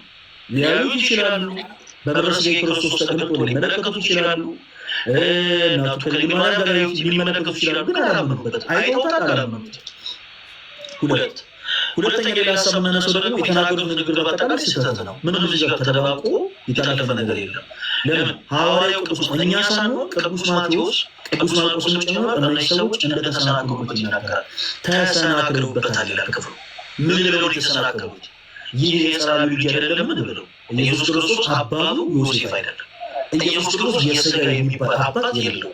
የተወለደው ያለ ዘር ብእሲ ከገብረ መንፈስ ቅዱስ ከድንግል ማርያም፣ የባህሪ አባቱ ደግሞ እግዚአብሔር አብ ብቻ። እሺ እናቱ ድንግል ማርያም ትባል የለም ብለዋል። እናቱ ማርያም ትባል የለም የሚለው ራሱ ልዩነት እንዳደረገባቸው አይሁዶች በክርስቶስ የሚያምኑት ጉዳይ ምንድን ነው? በሰው ፈቃድ በሰው ግብር የተወለደ ልክ እኔ እንደተወለድኩት ማለት ነው። እኔ እንደተወለድኩት ኤክስ ከሚባል አባቴ ዋይ ከምትባል እናቴ በሰው ግብር እንደተወለድኩ ከኤክሴ ፕሮዲውስ እንደተደረግኩ ልክ እንደዛ ነው የሚያምኑት ስለ ክርስቶስ። በቃ እሱ ሰው እንደኛው ተራ ሰው ነው። የሰቀሉትን ትልቅ ሪዝን እኮ ራስን ታሳቢያለህ፣ ራስን እግዚአብሔር ልጅ ትላለህ በሚል ነው። የአይሁዶች ትልቁ መሰረታዊ ችግር ያ ነበር። ኢየሱስ ክርስቶስ የእግዚአብሔር አብ ልጅ መባሉን አይፈልጉም። ከድንግል ማርያም ያለ ዘር ብእሲ ማለትም ካለ ሰው ግንኙነት የተወለደ የሚለውን ነገር አእምሯቸው ማሰብ አይፈልጉም። እንዲህ በማለታቸው ተሳስተዋል። እምነታቸው የነሱ ያ እነሱ የማርያም ልጅ ነው ሲሉና እኛ በክርስቶስ ኢየሱስ የምናምን ሰዎች የማርያም ልጅ ነው ስንል እንለያያለን። እኔ የማርያም ልጅ ነው ስንል ያለ ዘር ብእሲ ከገብረ መንፈስ ቅዱስ ሲል ልክ በመጽሐፍ ቅዱስ እንደተሰበከለ መለኮታዊ በሆነ ምስጢር የተወለደ ብለን ነው የምናምነው ክርስቶስ። እነሱ ግን በሰው ፈቃድ ልክ ፈለገ አትናቴዎስ ኤክስ ከሚባል አባቱ ወይ ከምትባል እናቱ እንደተወለደ ሁሉ ያው ኢየሱስ ዮሴፍ ከሚባል ሰውና ማርያም ከምትባል ሴት እንዲሁ በሰው ፈቃድ የተወለደ ብለው ያምናሉ። ትልቁ ስህተት ያ ነው። ሲቀጥል ወንድሞቹ ብሎ ተናግረዋል። ወንድሞቹ እንዳሉት እኛ እናምናለን። እዚህ ጋር እንዲሰማበት እሺ፣ ጌታችን ኢየሱስ ክርስቶስ ወንድሞች ተብሎ የተጠሩ እንዳሉ እኛ እናምናለን። እህቶች ተብሎ የተጠሩ በመጽሐፍ ውስጥ እንዳሉ እኛ እናምናለን። እኛ የክርስቶስ ኢየሱስ ወንድሞች ብለን የምንጠራቸውን አካላት ስንጠራ ስማቸውንና በክርስቶስ የማያምኑ ሰዎች የኢየሱስ ወንድሞች ብሎ ሲጠሩ እንለያያለን። እነሱ ወንድሞቹ ሲሉ ልክ ኢየሱስ እንደተወለደ በስጋ ፈቃድ ከዛው ማህፀን የተወለዱ ናቸው ብለው ያምኑ ነው የሚናገሩት። እኛ ወንድሞቹ ነው ብለን ስናምን ደግሞ በፍጹም እንደዛ ብለን የምን አይደለም። አንድ ምሳሌ ልስጣችሁ። እስኪ አንድ ገጽ ወደኋላ እንመለስ። የማቴዎስ ወንጌል ምዕራፍ 12 ወንድማችን ዘላለም ክፈትና ተመልከት። ምዕራፍ 12 ቁጥር 50 ላይ እኛ ክርስቲያኖች የጌታችን ኢየሱስ ክርስቶስ ወንድሞች ተብሎ በመጠራታቸው ጆሮአችን ያንቆረቁራል ተብሎ ሊጠሩ ስላል ጳውሎስም የጌታ ኢየሱስ ክርስቶስ ወንድም ተብሎ ስለተጠራ ማለት ነው። እህቶችም ተብሎ ሊጠሩ ሊሆኑ ይችላሉ። እኛ ገር አይደለም፣ ጆሮአችን ያንቆረቁራል። ለምን? የእምነታችን ጀማሪና ፈጻሚ የሆነው ጌታችን ኢየሱስ ክርስቶስ በማቴዎስ ወንጌል ምዕራፍ 12 ከቁጥር 50 ላይ እንደዚህ ይላል፣ በሰማያት ያለው የአባቴን ፈቃድ የሚያደርግ ሁሉ እርሱ ወንድሜ፣ እህቴ፣ እናቴ ነው ብሎ እንደተናገረ እንመለከታለን። ስለዚህ የአባቱን ፈቃድ የሚፈጽም ሁሉ የጌታ የኢየሱስ ክርስቶስ ወንድም ተብሎ ተጠርቷል በመጽሐፍ ቅዱስ ላይ። እኛ እገሌ የጌታ የኢየሱስ ክርስቶስ ወንድም ብለን ስንጠራ፣ ለምሳሌ ቅዱስ ጳውሎስ የጌታችን ኢየሱስ ክርስቶስ ወንድም ብለን ስንጠራ በስጋ ክርስቶስ ከተወለደበት ማኅፀን የተወለደ ነው እያለ ሳይሆን የክርስቶስን ፈቃድ የፈጸመ ድንቅ ሐዋርያ ነው እያለ ነው።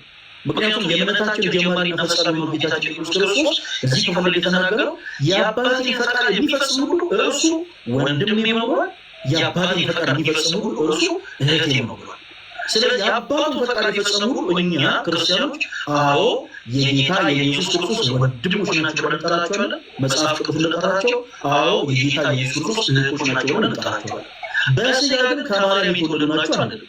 እነዚህ በክርስቶስ የማያምኑ ሰዎች ግን በስጋ ከማርያም የተወለዱ ናቸው ለማለት ወንድሞቹ ስናቀው የለን ምን ነው ወዲያውስ ነው ወደ እነሱ ማለት ነው እህቶቹ በእኛ ዘንድ ያወረዱ እንዴ ብለው ተናገሩ ከዛ አስቀምጡ ማለት ነው እንዴ በማለታቸው ማለት ተሰናከሉበት አጭርና ግልጽ ስለዚህ ይሄ የመጽሐፍ ቅዱስ ሐሳብ በምንም ተአምር ድንግል ማርያም ልጆች እንደሆነ የሚያጠይቅ አይደለም ሌላ የመጽሐፍ ቅዱስ ማስረጃ ካለ በጣም ጥሩ እሺ ገላትያ ምዕራፍ 1 እናውጣና እሺ ገላትያ ምዕራፍ 1 ቁጥር 18 ላይ ይሄንን የጌታ ወንድም ያዕቆብ እዚህ ጋር ወንድሞቹ ከተባሉት ተዘርዝሮ ከምናገኘው አንዱ ሐዋርያው ጳውሎስ ለገላትያ ሰዎች መልእክቱን ሲጽፍ የጠቀሰው አለ እዚህ ጋር እስኪ በደንብ ይሄንን ብይና ከዛ ጋር እኔ አድምተህ እንድትነግረኝ የምፈልገው እኔ አሁንም ወንድሞቹ እነ ያዕቆብ እነ ይሁዳ እነ ዮሳ የተባሉት ከማን የተወለዱ ናቸው የሚለው አድምተህ እንድትነግረኝ እፈልጋለሁ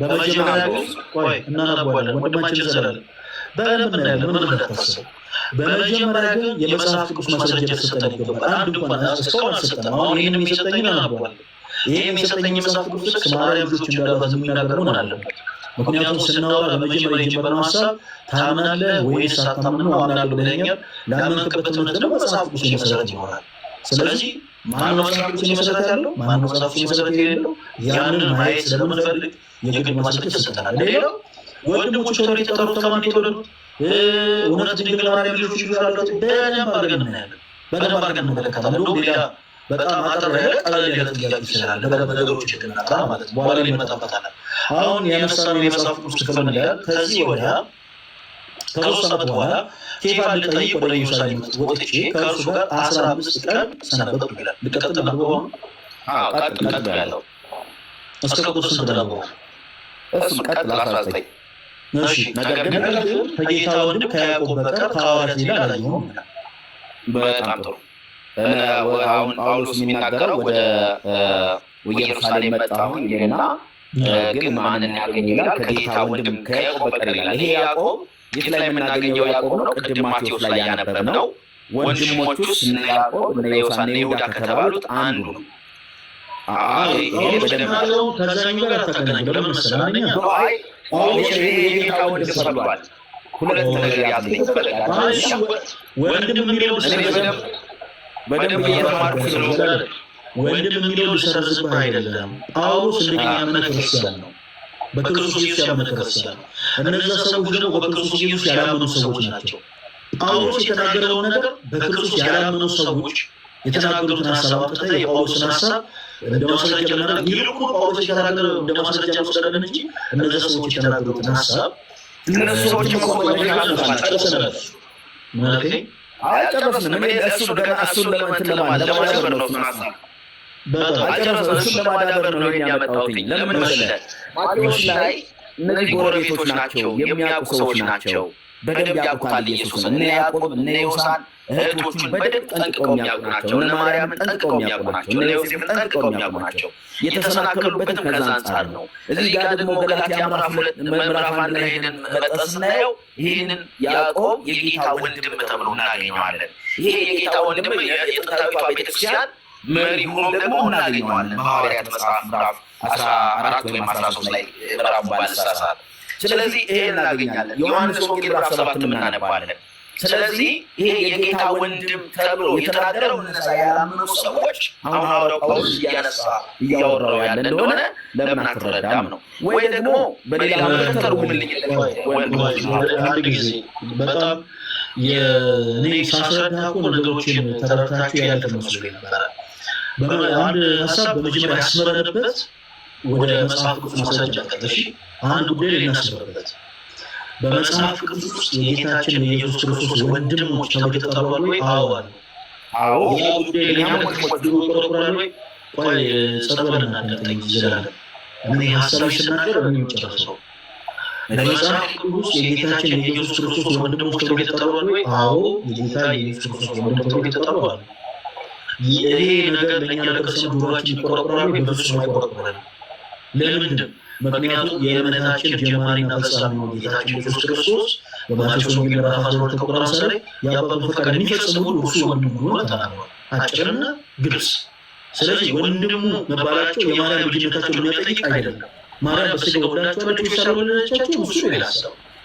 ወንድሞቹ መባላቸው ግን ምንድን ነው ካለ ራሱ አካላዊ ቃል የሆነ ወልድ ክርስቶስ በዚህ የመጽሐፍ ቅዱስ ክፍል ይነግረናል። ምን ብሎ የአባቴን ፈቃድ የሚፈጽም ሁሉ እርሱ ነው ወንድሜ ነው። አጭርና ግልጽ።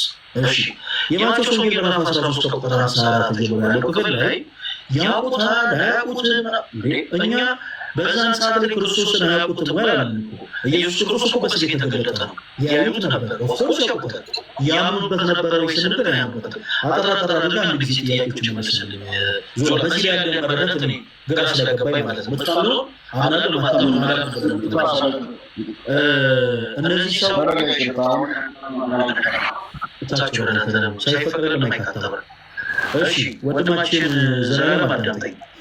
እነዚህ ሰዎች በክርስቶስ ኢየሱስ ያመኑ ሰዎች ናቸው ወይስ ያላመኑ ሰዎች ናቸው?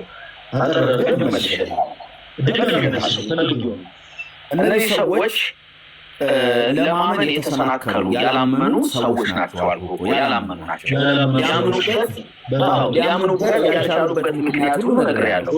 አሁን እኔ አላስፈላጊ ተው ምን አለ መሰለህ፣ እኔም አንተ ለምሳሌ አንተ ለምሳሌ አገልግሎት ትችላለህ። እኔም አገልጋይ ነኝ እንበልና እኔ አገልግሎት ቦታ ላይ እኔ ተመሳሳይ አማኝ ሰዎች ስለሆኑ ያሉት ረዥም ሰዓት ወር አይተሰማታል። አሁን እኔ እናንተ ግን የተለያየ ቤተ እምነት አማኞች ስለሆነ እንትን አናደርገው፣ ስብከት አናደርገው። አጭር ጥያቄ ስትለኝ አጭር ጥያቄ እንዲህ ታምናለህ ሳታምኑ ስትለኝ ለሐራራ አይደለም። እሺ ልክ እኔም አጭር ጥያቄ ጠይቀኝ ሳስረዝም ጣልቃ ገብታ እኔን ማስቆም ለዚህ ስብከት አይደለም። ውይይት ስለሆነ እየተረዳያዝ ነው። አጭር ጥያቄ ስጠይቅ በቃ አጭር መልስ። አላስፈላጊ የሆኑ ነገሮችን እናዘግያቸው። እነዚህ ሰዎች በክርስቶስ ኢየሱስ የሚያምኑ ሰዎች ናቸው ወይስ የማያምኑ ሰዎች? በአጭር መልስ መልስ። የማያምኑ ሰዎች ናቸው። በጣም ጥሩ። እሺ እነዚህ ሰዎች የተናገሯቸው ንግግሮች በአጠቃላይ የንቀት ቃሎች ናቸው ወይስ የንቀት ናቸው? የንቀት ቃሎች ናቸው። በጣም ጥሩ። ሶስተኛ ጥያቄ ሐዋርያው ቅዱስ ማቴዎስ ተሰናከሉበት ይላል። እንዲህ ብለው ተሰናከሉበት። ምን ብለው የተሰናከሉት? በክርስቶስ ላይ ምን ብለው የተሰናከሉ ብቻ ነገር የተሰናከሉት እንዲህ ብለው የምታምንበትን ከተናገሩት ውስጥ በዚህ ሀሳብ ብቻ የተሰናከሉት ብለው ነገር የተሳሳቱ ነገር ነው ሲናገሩ። በጣም ጥሩ። የዮሴፍ ልጅ መሆኑ የማርያም ልጅ መሆኑ እንዲሁም ደግሞ ልጅ ወንድሞችና እህቶችን ስለሚያውቁ ሙሉ መረጃ ስላላቸው ተሰናከሉበት። የተሳሳቱት ነገር ነው። ትክክለኛ መረጃ ካላቸው ተሳሳቱ። የተሰናከሉት እነዚህን ይህንን ጥበብ ከወዴት አመጣው? ጥያቄው የነበረ ጥያቄው ከየት አመጣው? ምክንያቱም እናውቀዋለን የሰብአዊ ልጅ ነው። በቃ እንደዚህ ብለው ሰድልኝ። የተሰናከሉበትን ምክንያት ፈለገ ይሄ ነው። በቃ እንደዚህ ብለው ሰድልኝ። መመለስ ያለብን መጽሐፍ ቅዱስ የሆነ መሰረት ያለ ማስረጃ ይቻላል። ወደ ገዛ ሀገሩ መጥቶ ካለ በኋላ ይህንን ጥበብና ታምራት ከወዴት አገኘው ብሎ ጥያቄ ምልክት አለው ወይስ የለውም? መጽሐፍ ቅዱስ አለው እኮ ፈለገ መጽሐፍ ቅዱስ ላይ ጥያቄ ምልክት አለው ወይም ደግሞ ፓንክቹዌሽን ማርክ አለው። ጥያቄ ምልክት አለው ማለት በአጭሩ ጥያቄ የጠየቁት ያልተመለሰላቸው ከአይምሮ በላይ የሆነባቸው የተደነቁበትን ጥያቄ ጠየቁ። አለቀ። ጥያቄ ሲጠይቁ ጥያቄ ስለሆነ ተሳስተውበታል። በጥያቄ ምልክት አስቀምጠው አይዘው እነዚህ ምንድን ናቸው? እነዚህ እንትኖች ምንድን ናቸው? እነዚህ ፓንክቹዌሽን ማርክ የምንላቸው ነገሮች በአጠቃላይ የራሳቸው የቻሉ ትርጉሞች አላቸው። ኮቴሽን ማርክ፣ ኩዌሽን ማርክ፣ ሌሎችም ራሳቸው የቻሉ ትርጉም አላቸው። በአንጽሖ ከተጻፈው ቃል ጋር ተደምረው የሚሰጡ ትርጉም አለ። እሺ እዚህ ክፍል ላይ ይህንን ጥበብና ታምራት ከወዴት አገኘው ብለው ጠየቁ እንጂ አልተሰናከሉበትም። ጥያቄ ይመለከታል። ከዛ በኋላ ይወርድና በጣም ብዙ ነገሮችን ካሉ በኋላ ደግሞ ተሰናከሉበት ይላል። መሰናከል ማለት መሳሳት ነው። ምን ብለው ተናገሩ ነው የተሳሳቱት?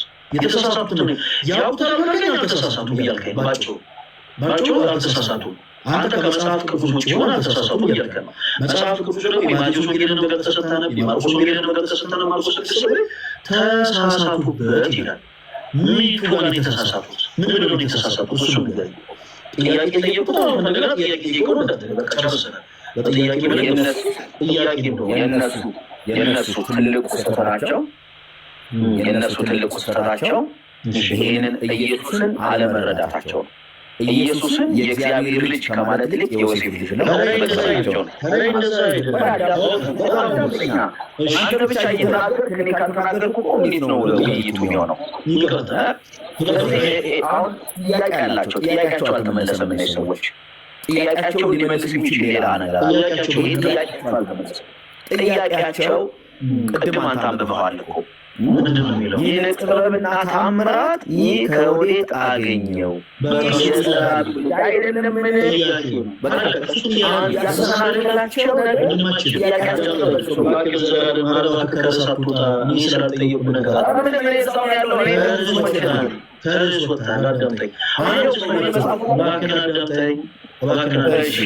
ኢየሱስ ክርስቶስ 12 ዓመት ደም ሲፈሳት የነበረችው ሴት ፈወሳት ብለህ ለምሳሌ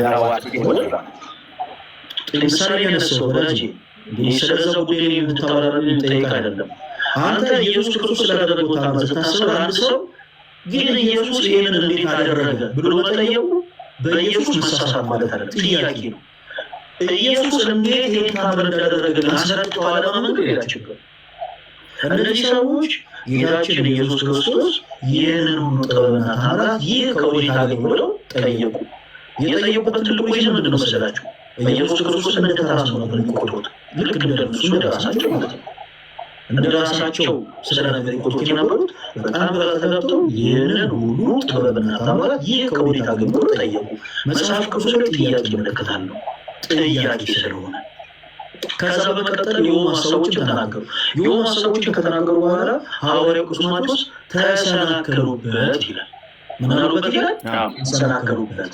ምን ማለት ነው? ተሳሳቱበት ማለት ነው። ምን ብለው ነው በክርስቶስ ላይ የተሳሳቱት? ወንድማችን ዘላለም ምን ብለው ተሳሳቱ? ነገር ተናግረዋል። በንግግር ነው የተሳሳቱት። ስለዚህ በንግግር የተሳሳቱት ሀሳቡ ግልጽ ነው። መጽሐፉ ላይ አይደለም። ኖ በንግግር አልተሳሳቱም። በምን ተሳሳቱ?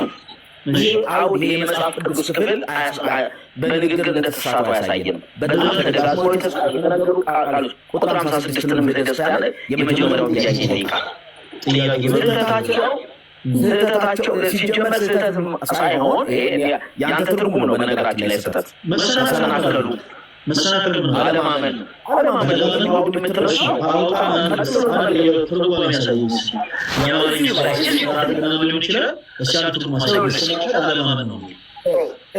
ምንም ሌላ ትርጉም ሳንሄድ ፈለገ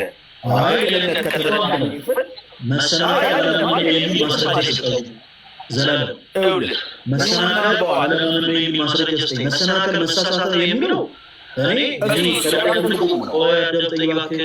ከልቤ ፍልቅ ያወጣሁት ትርጉም አይደለም። በአጠቃላይ የአማርኛ ቋንቋ ተናጋሪዎችን በአማርኛ ሰዋዊ ስርዓት መሰናከል የሚለው ቃል በአማርኛ ሲፈታ መሳሳት ነው። ያለማመን ካልክ ግን አምጣናሳይ እስከዛ የበሳይኪ ስለማለቅ የኔ ትርጉቶ እኔ ያልኩትን አሰብቶ መሰናከል አለማመን የሚል የመጽሐፍት ማስረጃ ስጠ። ሌሎች የቋንቋ ተርጓሚዎች ሊሆን ይችላል።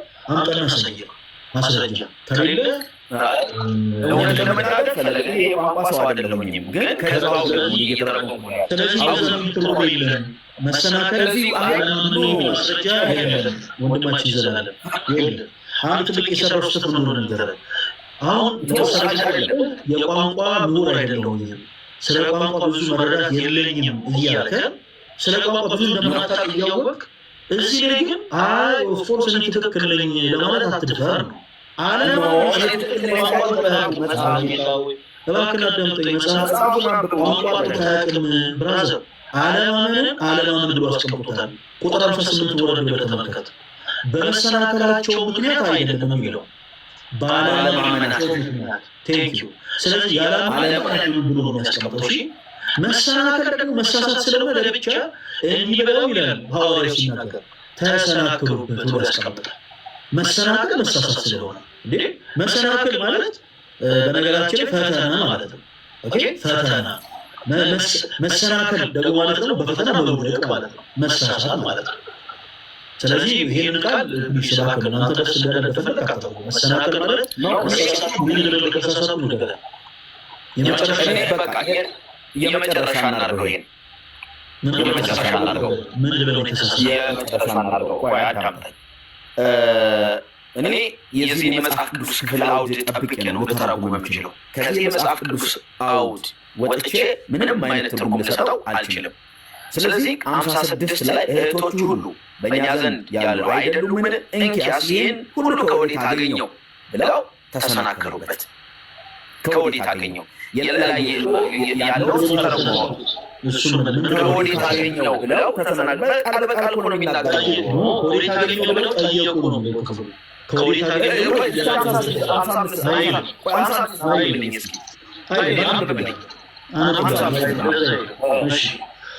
ይኸው ምን ይላል? ከቁጥር 14 ላይ ወደ ገዛ አገሩ መጥቶ እስኪገረሙ ድረስ በምኩራባቸው ያስተምራቸው ነበር። እንዲህም ይህን ጥበብና ተአምራት ይህ ከወዴት አገኘው? ጥያቄ አለው። ስለዚህ ጥያቄ ነው አይደለም? ጥያቄ ነው። ቀጥላው ነው። በጣም ጥሩ። በቃ ይሄ ጥያቄ አለ። ከዛ የራሳቸውን ደግሞ ሀሳብ ነገር ጀመሩ። ጥያቄው አብቅቶ ማለት ነው። እንዲህ ይህ የጸራቢ ልጅ አይደለምን? እናቱስ ማርያም ትባል አይደለምን? ወንድሞቹስ ያዕቆብ፣ ይሁዳ፣ ስምዖን፣ ይሁዳ አይደሉምን? እህቶቹስ ሁሉ በእኛ ዘንድ ያሉ አይደሉምን? እንኪያስ ይህን ወዴት አገኘው ብለው ከእንደገና ጥያቄ አስቀመጠዋል። ምን ይላል? ከዛ በኋላ ተሰናከሉበት። አንብበው እንጂ ተሰናከሉበት የሚለውን አንብበው ቀጥለ ተሰናከሉበት ማነበብኩልህ እኮ እኔም አንተም እኮ አብረናል። ምን ብለው ተሰናከሉ የሚለው ተሰናከሉ መሰናከል ማለት ነው። ኖ አንብብልኝ። ተሰናከሉ ነው ተሳሳቱ ነው የሚለው? መሰናከል ሁለቱም እኮ ነው። ምንም እኮ ልዩነት የለውም እኮ መሰናከል ከሆነ መጽሐፉ መሰናከል ማለት ነው። አሁን ደግሞ አማርኛ ሰንጥቆ ደግሞ ራሱ ውስጥ ነው መሰናከል ማለት ነው። አይደለም እኔ የምረዳው ነው። በቃ እኔ የገባኝ ይሄ ነው። አንተ የገባ ከሆነ በልዩነት እናልፈዋለን። ይሄን መሰናከል ማለት ነው። አሁን እሱ ነገር የመጀመሪያ በልዩነት እንለፈው ሳይሆን መሰናከል ማለት ነው። እታች ላይ በደንብ ገልጾታል። ቁጥር 18 ምን አለማመን ቁጥር 18 እሺ ማለት ነው። እሺ በእኛ የሰው በእኛ ቋንቋ ሲያስረዱ ነገር ያለው ወደ ቋንቋው ማልገባ ይሄ የመረዳት ነው። በዚህ ለፍልኝ እሺ ይሄ የመረዳት ሰባክ ያሉ ሰዎች ካፍር ባይመልስኝ ጥሩ አይደለም። በቃ ባጭሩ ነው። አይ ነው አልበቃም ነው ያለው አንተ ሌላ ትርጉም ያለው እንደተሳሳቱ ነው የሚያሳየው። እሺ እንደተሳሳቱ አሁን አንተ ራስ ባለበት እንጂ ብሎ ተሳሳቱ ማለት አልፈለክም። ምን ብሎ ታስቀምጣለህ? ለምሳሌ ይህ የጸራቢ የዮሴፍ ልጅ ነው ብለዋል ይሰራል አሉ። ይሄ አይደለም ያሰራል ብለዋል ይሰራል። የጠየቁት ጥያቄ ባጭሩ ነው ይሰራል ብለዋል ይሰራል። ይሄን 10 ጊዜ መልሼልሃለሁ ብለዋል። የኢየሱስ ክርስቶስ አባቱ ማን ነው? አብ ነው። በጣም ጥሩ። ስለዚህ የኢየሱስ ክርስቶስ አባት ዮሴፍ ነው በማለታቸው ተሰናከሉ ወይስ ተሰናከሉ? ተሰናከሉ። ምንድን ነው መሰናከል? አሁንስ ምንድን ነው መሰናከል? በቃ እንደ ጌታ እንደ አዳኝ እንደ መድኃኒት ሊቀበሉት አልቻሉ፣ ሊያምኑት አልቻሉ። አይ እነሱን አልጠየቁ። የኢየሱስ ክርስቶስ አባት ማለት እንደገና መልስልኝ። የኢየሱስ ክርስቶስ አባት መቀበል አልቻሉ። የኢየሱስ ክርስቶስ አባት ማን ነው? ነገሮችን እኮ ቀላል አድርገን እያየን ነው። የኢየሱስ ክርስቶስ አባት ማን ነው? ዘላለም በጣም ደጋገምኩት እኮ። ምን ችግር አለው ቢደጋገም? የምንኖረው ጊዜ ቃል ነው። ምን ችግር የለው። የክርስቶስ ኢየሱስ አባት ነው ያለው አብ ነው ብያለሁ። በጣም ጥሩ። እዚህ ጋር እነዚህ ሰዎች በክርስቶስ ያላመኑ ሰዎች የኢየሱስ ክርስቶስ አባት ማን ነው ተናገሩ? ዮሴፍ ነው አሉ። በጣም ጥሩ። ስለዚህ ተሳስተዋል አልተሳሳቱም? ስህተት ነው። የእነሱ መረዳት እነሱ ስህተት ነው። ጎበዝ ያው ማለት መሰለህ። ይሄ ቅድም ያልኩህ ያንን ነው። ካፈርኩ አይመልሰኝ ማለት ዞራ እኔ አንተን ለመተቸት እኔ አንተን ለመዝለፍ አይደለም። ካፈርኩ አይመልሰኝ ማለት ይሄ ነው። እኔ እናንተ የተለያየ አመለካከት ቢኖረንም ብራዘር እዚህ ጋር በግልጽ መሳሳታቸውን እያሳየ መጽሐፍ ቅዱስ አላመኑም እንጂ አልተሳሳቱም አትበል። እሺ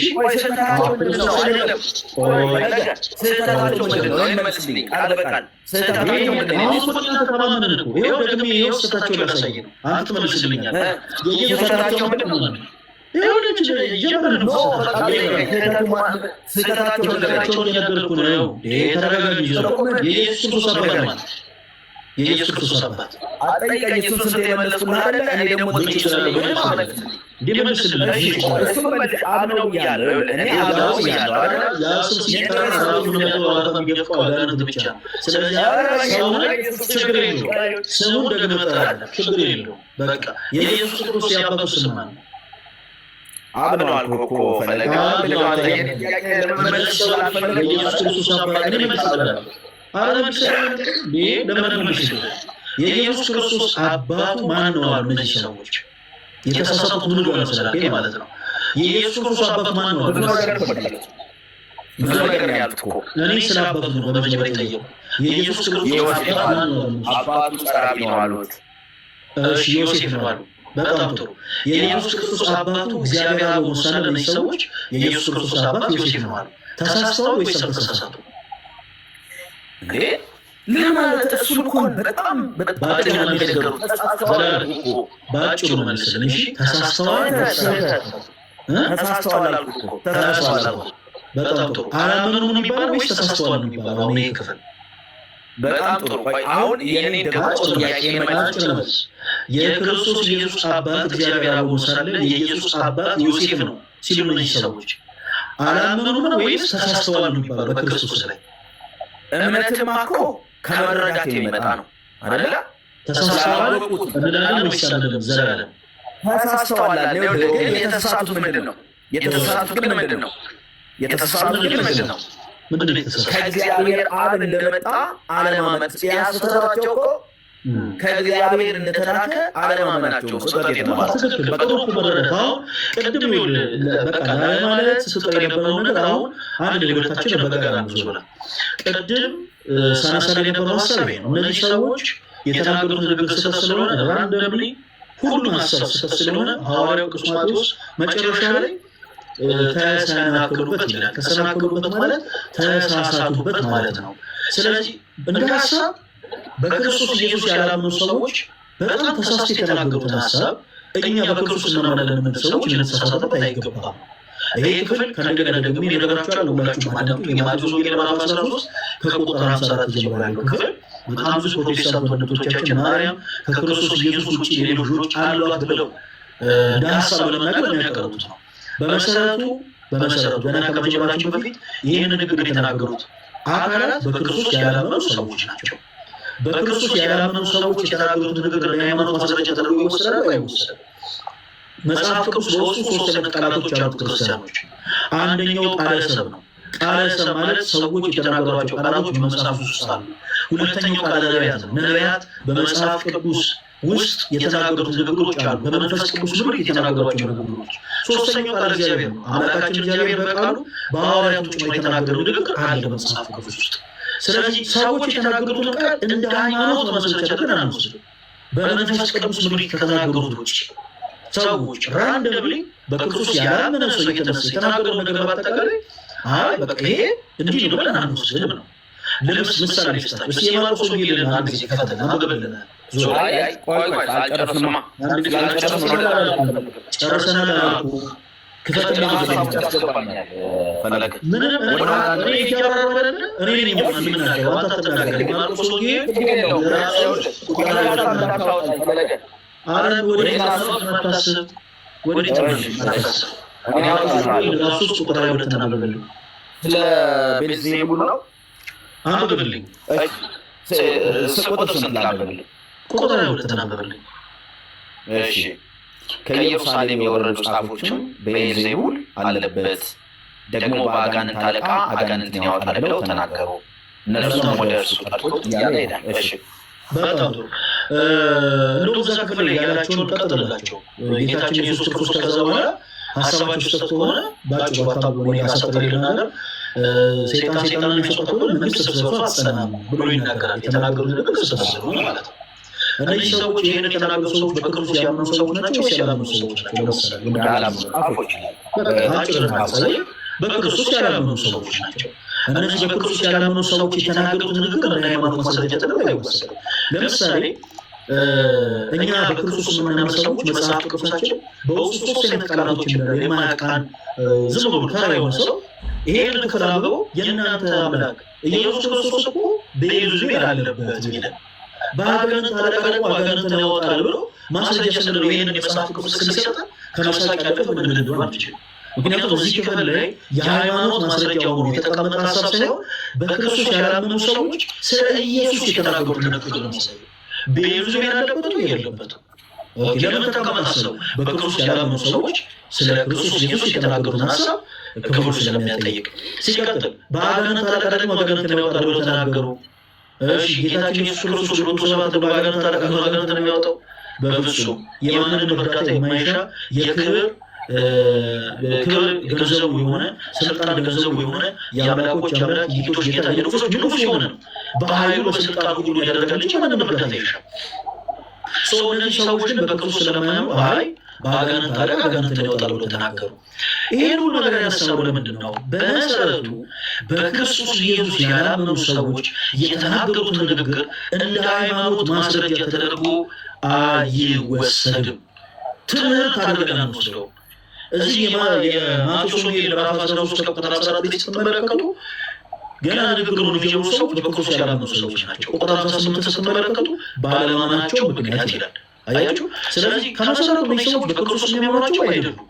አንድ አሁን ወንድማችን ሐዋርያት የተናገሩትን መጥቀስ ይችላል። አምላካችን እግዚአብሔር የተናገረውን ሀሳብ ለምሳሌ ማንሳት ይችላል። ክርስቶስ በቃሉ የተናገረው የክርስቶስ ኢየሱስ ደቀ መዛሙርት ሐዋርያቱ ወንጌሉን የሰበኩት ሐዋርያት በቃል የተናገሩትን ሀሳብ እሱን ለማስረጃ ማቅረብ ሲቻል ያነሳው ሀሳብ በክርስቶስ ያላመኑ ሰዎች የተናገሩት ንግግር። እነዚህ ሰዎች የተናገሩት ንግግር ደግሞ ምንድነው?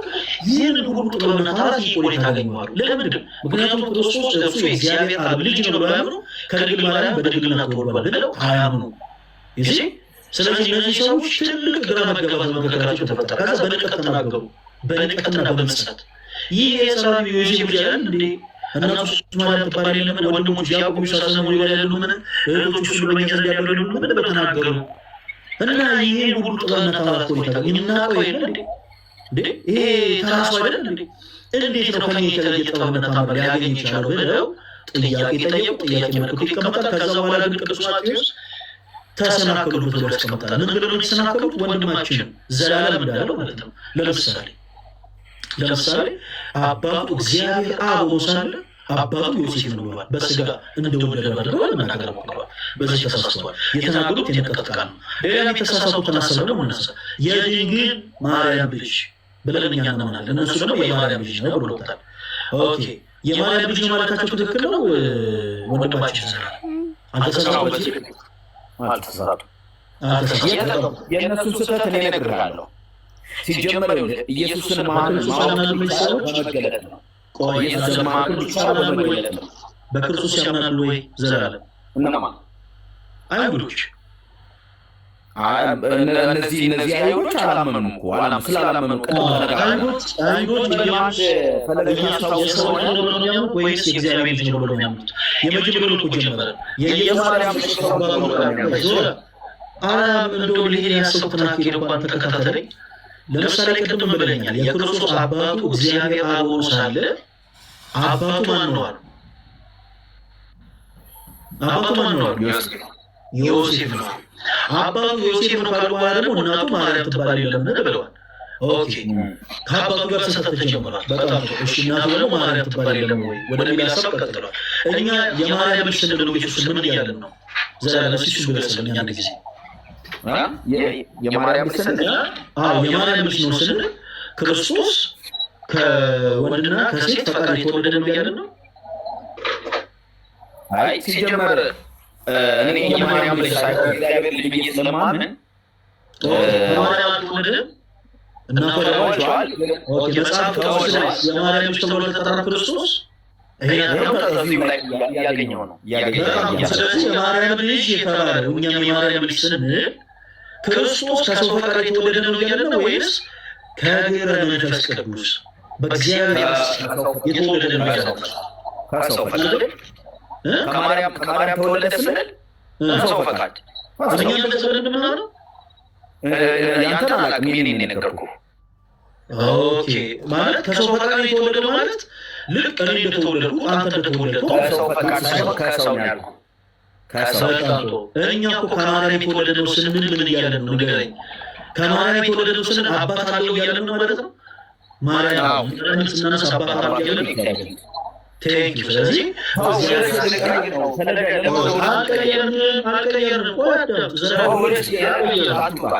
አልቀየርንም። አዳምጥ፣ በደንብ አድርገህ አዳምጥ። የማርያም ልጅ ነው ስንል አላስገባም። ዝም ብለህ የመንስቶ ምንነት ይባላል። አሁን ስለሌላው ተውሺ አንተ ራስህ አንተ ብቻ መልስ፣ ሌላውን ያስገባል። ወንድማችን ዘላለም እባክህን አዳምጠኝ። ማነሳውን ሀሳብ የማርያም ልጅ ነው ስንል እኛ በሰው ፈቃድ የተወለደ ነው እያለን ነው ወይ አይደለም? ልክ እኔ እንደተወለድኩት አንተ እንደተወለድከው ይቅር በለን። ጌታ ኢየሱስ በሰው ፈቃድ ልክ አባት ኤክስ የሚባል አባት ኤክስ ዋይ የምትባል እናት ኖሮ የተወለደ ነው እያለን አይደለም። ይልቁኑ በሉቃስ ወንጌል እንደተቀመጠው መልአኩ ገብርኤል እንዳበሰራት ከሦስቱ ቅዱስ አንዱ ቅዱስ ትወልጃለሽ ተብላ እንደተነገራት ድንግል ማርያም የወለደችው በመንፈስ ቅዱስ አሰራር እንጂ በሰው ፈቃድ አይደለም ብለን ነው የምናምነው። አሁን በተናገሩት ንግግር ይሰጣሉ ዘላለም ፈለገ ወደ ዋናው ትመጣኔ አሁን ወደ ዋናው ይሄዳለው። ስህተት አለው ወይስ ከማርያም ተወለደ ማለት ኢየሱስ ከማርያም ተወለደ ማለት ከሰው መወለዱን የሚያሳይ ነው ብያለሁ ባጭር ቃል። ኦኬ ክርስቶስ ፍጹም አምላክ ፍጹም ሰው ነው ወይስ አይደለም? ፍጹም አምላክ ፍጹም ሰው ብያምናለሁ። በጣም ጥሩ በጣም ጥሩ። ስለዚህ የባህሪ አባቱ ማን ነው? ይሄንን ተማማናል ጊዜ የባህሪ አባቱ ማን ነው? እግዚአብሔር። እሺ በስጋስ የተወለደው ከማን ነው? ከማርያም። በጣም ጥሩ። ስለዚህ እኛ ይሄን ብለን ነው የምናምነው። እሺ በጣም ጎበዝ ልጅ። እነዚህ ሰዎች ደግሞ አባቱ ዮሴፍ ነው ካሉ በኋላ እናቱ ደግሞ ማርያም ትባል የለም ወይ ብለው ተናገሩ። ይህ ሀሳብ ትክክል ነው ወይስ አዎ ትክክል ብለው ነበር? እሱን አስመረበት። አይሁዶች ኢየሱስ ክርስቶስ ከእግዚአብሔር አብ የተወለደ ነው ብለው ያምናሉ? ወንድማችን ዘላለም አያምኑ። ከእግዚአብሔር አብ የተወለደ ነው ብለው አያምኑ ማለት ከላይ ክብሩ የተቀመጠው ከዮሴፍና ከማርያም የተወለደ ነው ብለው ያምናሉ ማለት ነው። ስለዚህ ክርስቶስ ኢየሱስ ከዮሴፍና ከእመቤታችን ከቅድስት ድንግል ማርያም የተወለደ ነው ብሎ ማመን መጽሐፍ ቅዱስ የትምህርት ነው ወይስ መሳሳት ነው? ክርስቶስ ከዮሴፍና ከድንግል ማርያም በስጋ የተወለደ ነው ብሎ ማመን መጽሐፍ ቅዱስ የትምህርት ነው ወይስ ፍጹም ስህተት ነው? እንዴ አጋንንታዊ ነው ይሄ ስህተት። ስለዚህ እንዲህ በማለታቸው ተሳስተዋል ማለት ነው። ምክንያቱም አይሁዶች በመጀመሪያ አዳምጡ፣ ኢየሱስ ክርስቶስ የእግዚአብሔር አብ ልጅ ነው ብለው አያምኑ። ኦኬ አባትነትን ለዮሴፍ ሰጡ፣ እናትነትን ደግሞ ለማርያም ሰጡ። ኦኬ ስለዚህ አባቱ ዮሴፍ ነው አሉ፣ እናቱ ደግሞ ማርያም ትባል የለም ወይ? በአይሁዶችና በእኛ መካከል ልዩነት አለ ብለን ያስቀመጥን ያ ነው። እኔ ተወዳጆች፣ እኛ በክርስቶስ የምናምን ሰዎች አባቱ እግዚአብሔር አብ ነው ብለን አምነን እናቱ ደግሞ ማርያም ናት ስንል ፍጹም መጽሐፍ ቅዱስ የሆነ መሰረት ነው። እነዚህ ሰዎች ግን የተናገሩት ነገር ጥላቻ አለው፣ ንቀት አለው እና ደግሞ አለማመን ጭምራሉ። አባቱ እግዚአብሔር አብ ሳይሆን አባቱ ዮሴፍ ነው አሉ፣ እናቱ ደግሞ ማርያም ትባል የለም አሉ። ስለዚህ ምን ማለት ነው? ባጭሩ እነዚህ ሰዎች ከድንግል ማርያም የተወለደ በሰው ፈቃድ ነው እያሉ ነው። በሰው ፈቃድ ነው። እሺ ወንድማችን ዘላለም ልክ አይሁዶች እንደሚያምኑት አንተ ኢየሱስ ክርስቶስ በሰው ፈቃድ ነው የተወለደ ብለህ ታምናለህ ማለት ከዮሴፍና ከድንግል ማርያም? አይ ኦኬ። ስለዚህ እነዚህ የሚያምኑ ሰዎች በአጠቃላይ ተሳሰሩ ወይስ አልተሳሰሩ? በጣም ነገርኩህ። በጣም ደጋግሜ አልነገርክም። ምን ሀሳብ አልነገርክም። እንደዚህ ብለው የሚያምኑ ሰዎች ከማርያም እና ከዮሴፍ በስጋ ተወልዷል ብለው የሚያምኑ ሰዎች ተሳስተዋል ወይስ አልተሳሰሩ? 100% ስህተት። በቃ እናመሰግናለን። ስለዚህ ተሰናከሉበት ይላል ክፍሉ። የተናገሩት ነገር በአጠቃላይ ስህተት ነው። እንደ ሃይማኖት ማስረጃ ተደርጎ አይወሰድም። ዘላለም አንድ የመጨረሻ ዕድል ስጥ። በቀጥታ የማርያም ልጆች ተብሎ የተጠቀሱ ካለ የመጽሐፍ ቅዱስ ማስረጃ ስጥ።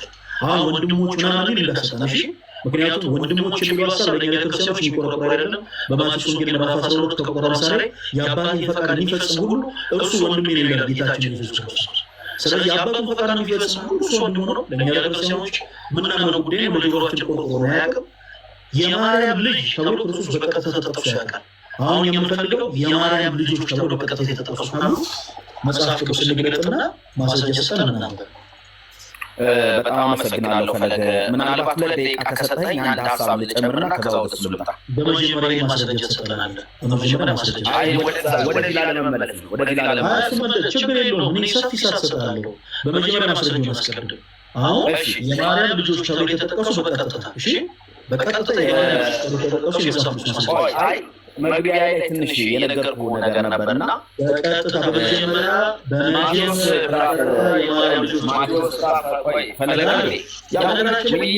በነገራችን ላይ ማለንጥ በልክ በእኛ መንፈስ የምትወይ ከሆነ ነው እሺ፣ እንጂ አሁን ልክ እንደ ሕፃን ልጅ የምትጮህ ምናምን አሰማ ምትል ከሆነ በጌታ ሰላም ሁኔታችን ማስወረደ። ስለዚህ ተወዳጅ ወንድሞች ሀሳብ ትናገር እያደመጥኩ ነው። ቁጭ አድርግ ያለ ሀሳብ የምትናገረው ግን በመጀመሪያ መልስ ሰጥተህ ነው እሺ። የማርያም ልጆች ቅድም ነግሬህ ነበር መነሻዬ ላይ ቃል በቃል የማርያም ልጆች ተብሎ እንዳልተጻፈ ነግሬህ ነበር። ግን ከዛ ወደ ቃል የማርያም ልጆች ተብሎ እንደዚህ ቃል በቃል አንተ እንዳልከው ቃል በቃል አጣን ያለው በመጽሐፍ ቅዱስ ላይ ክርስቶስ የማርያም ልጅ እንደሆነ ምሽል ተደረገ ሁሉ ሌሎቹ የማርያም ልጅ እንደሆኑ ተጠቅሰው የተቀመጡበትን የመጽሐፍ ሐሳብ አወጣለሁ። ወንድሞችም እንዳሰጠኝ በቀባቸው ወንድሞችም በቃ ደምድመና የማቴዎስ ወንጌል ምዕራፍ 12 ቁጥር 50 ላይ የአባቴን ፈቃድ የሚፈጽሙ እርሱ ወንድሜ ነው ብሏል። አሁን እሱን አልጠየቅንም። የማርያም ልጆች ተብሎ የተጠቀሱ ካሉ ግን አምጣልኝ። የተጠቀሱ ነው የተጠቀሱ ነግሬሃለሁ። እኔ እንደሌለ ነግሬሃለሁ መግቢያዬ ላይ መጽሐፍ ግን የማርያም ልጅ ተብሎ የተጠቀሰ ከክርስቶስ ውጭ ሌላ ማንም የለም አይደል? ግን ምንድነው ያው ቅድም ማቴዎስ ላይ ያነሳነው አለ። እሱን መነሻ አንስቼ እኔ ማምነው እንደዛ ነው ብዬ ነው የጀመርኩት። የትኛው ቅድም ማቴዎስ ላይ ያነሳነው እኔ የማርያም ልጆች ናቸው ብዬ ነው ማምነው። በእርግጥ ደግሞ አከራካሪ ነገር አለ ብዬ ነው መነሻ የኔን እምነት ነው እየሞገትኩ ያለው እንጂ ቃል በቃል የማርያም ልጆች ተብሎ የተጻፈ እንደሌለ ነግሬሃለሁ። ሀሳብ አስተያየቱን ተውና ምን ነገር መሰለህ፣ ሀሳብ አስተያየት ሲሆን ሀሳብ ይለጠጣል። ባጭሩ በመጽሐፍ ቅዱስ ላይ የማርያም ልጅ ተብሎ የተጠቀሰው ኢየሱስ ብቻ ነው አንድ አመንና በመቀጠል የማርያም ልጅ ተብሎ የተጠቀሱ ሌሎች ደግሞ ሰዎች እንደሌሉ አምናል። ቀይል በመጽሐፍ ቅዱስ ስለዚህ ባይሆን ከማቴዎስ ወንጌል ምዕራፍ 13 ውጪ ግን ማርያም ሌሎች ልጆች እንዳሏት ምናልባት ሊረዳን ይችላል የምትል መጽሐፍ ቅዱስ ማስረጃ ካለ ግን አምጣና ሳይ። ወንድሞች የሚል እንዳሰጠ ለምን ወንድሞች እያለ ጊዜ ይኖራል። የማቴዎስ ወንጌል ምዕራፍ 12 እሺ ደግሜ ይመልስልሃል። አዳምጠኝ። የማቴዎስ ወንጌል ደግመህ ከዚህ በኋላ እኔ ስናገር ጣልቃ ምትገባ ከሆነ እኔ ያስወርዳለሁ። እሺ ዘላለም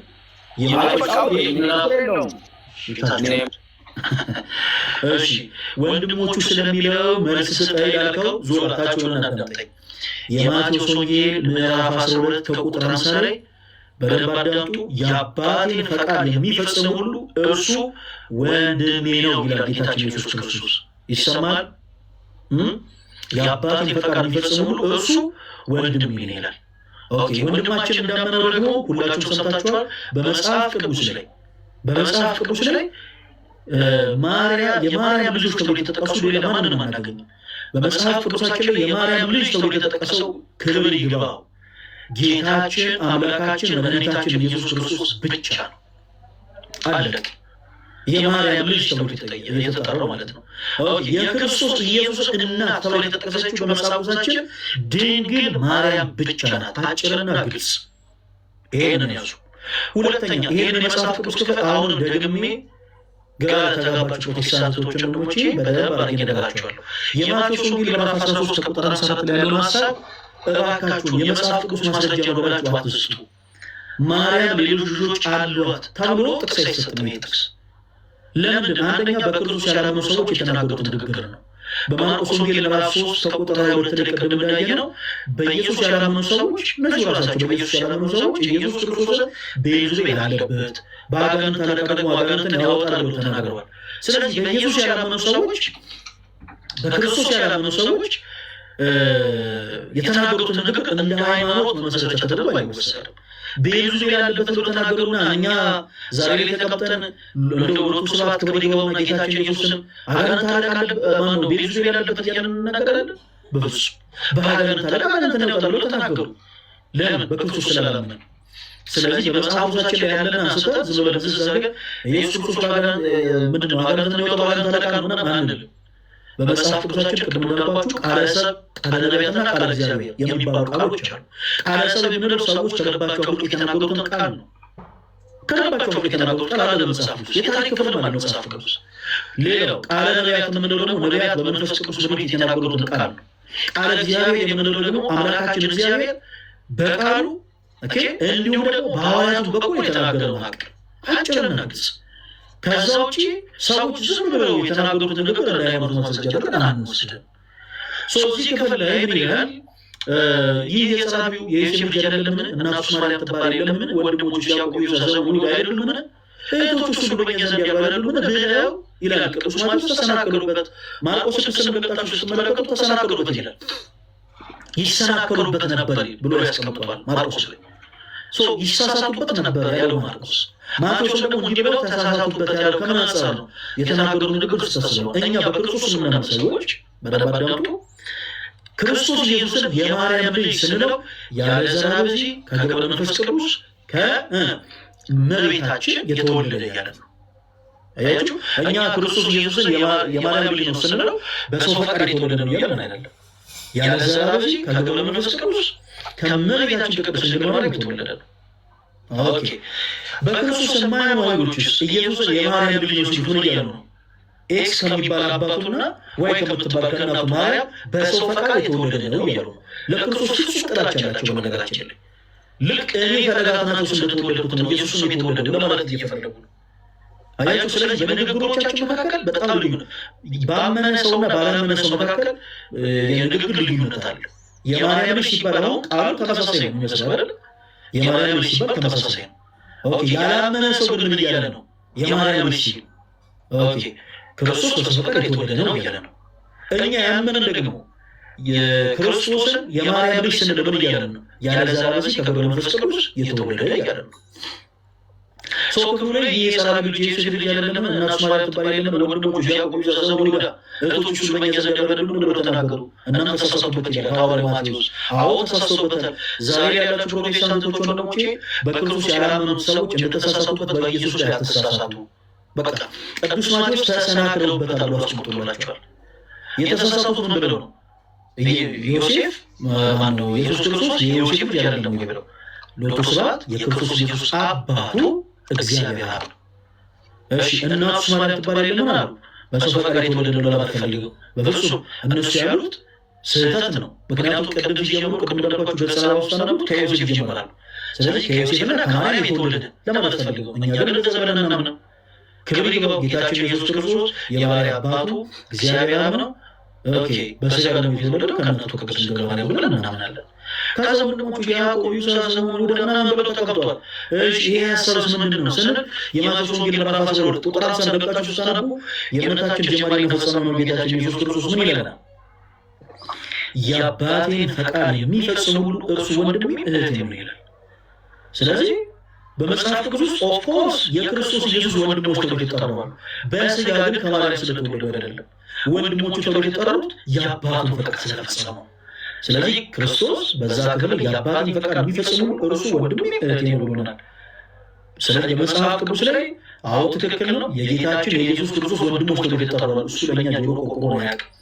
ማርያም ግን ሌሎች ልጆች አሏት የሚል አንድም የመጽሐፍ ቅዱስ ሀሳብና ትምህርት የለም። ፕላስ የመጽሐፍ ቅዱስ መዝገበ ቃላት ፕሮቴስታንት ወንድሞች የባካችሁ ግዙና ተከታተሉ። ይህ በመጽሐፍ ቅዱስ ማህበር የሚታተመው ነው የመጽሐፍ ቅዱስ መዝገበ ቃላት የሁሉ ቤተ እምነቶች ማለት ነው። ከዚህ ውጭ ትርጉም የለንም። የመጽሐፍ ቅዱስ መዝገበ ቃላትን ደግሞ ገብታችሁ ደግሞ አንብቡ። ይህን የመጽሐፍ ቅዱስ መዝገበ ቃላትን ነው በርጭ ከማሳየት በፊት አንድ ነገር በደንብ አስምሮ ልንገራችሁ። እነ ጴጥሮስ ክርስቶስ ልባቸውን ነክቶት የቀድሞ ዓለም ሕይወታቸው በአጠቃላይ ትተውታል። አሳ አጥማጅነታቸውን የቢዝነስማን ነበረ ማለት ነው ቅዱስ ጴጥሮስ። ያንን ሕይወቱን ትቶታል። ጳውሎስ አሳዳጅ ነበረ፣ ክርስቲያን አሳዳጅ። ዛሬ በቅዳሴያችን ብርሃነ ዓለም ብለን የምንጠራው ቅዱስ ጳውሎስ አሳዳጅ ነበረ። እስጢፋኖስን የመጀመሪያው ስለ ኢየሱስ ስም ሰማዕትነትን የተቀበለው ቅዱስ እስጢፋኖስን ያስወገደ ሰው ነው ቅዱስ ጳውሎስ። ደም ያፈሰሰ ሰው፣ የቀድሞ ማንነቱን የተወው ክርስቶስ አንድ ጊዜ ልቡን ነክቶት።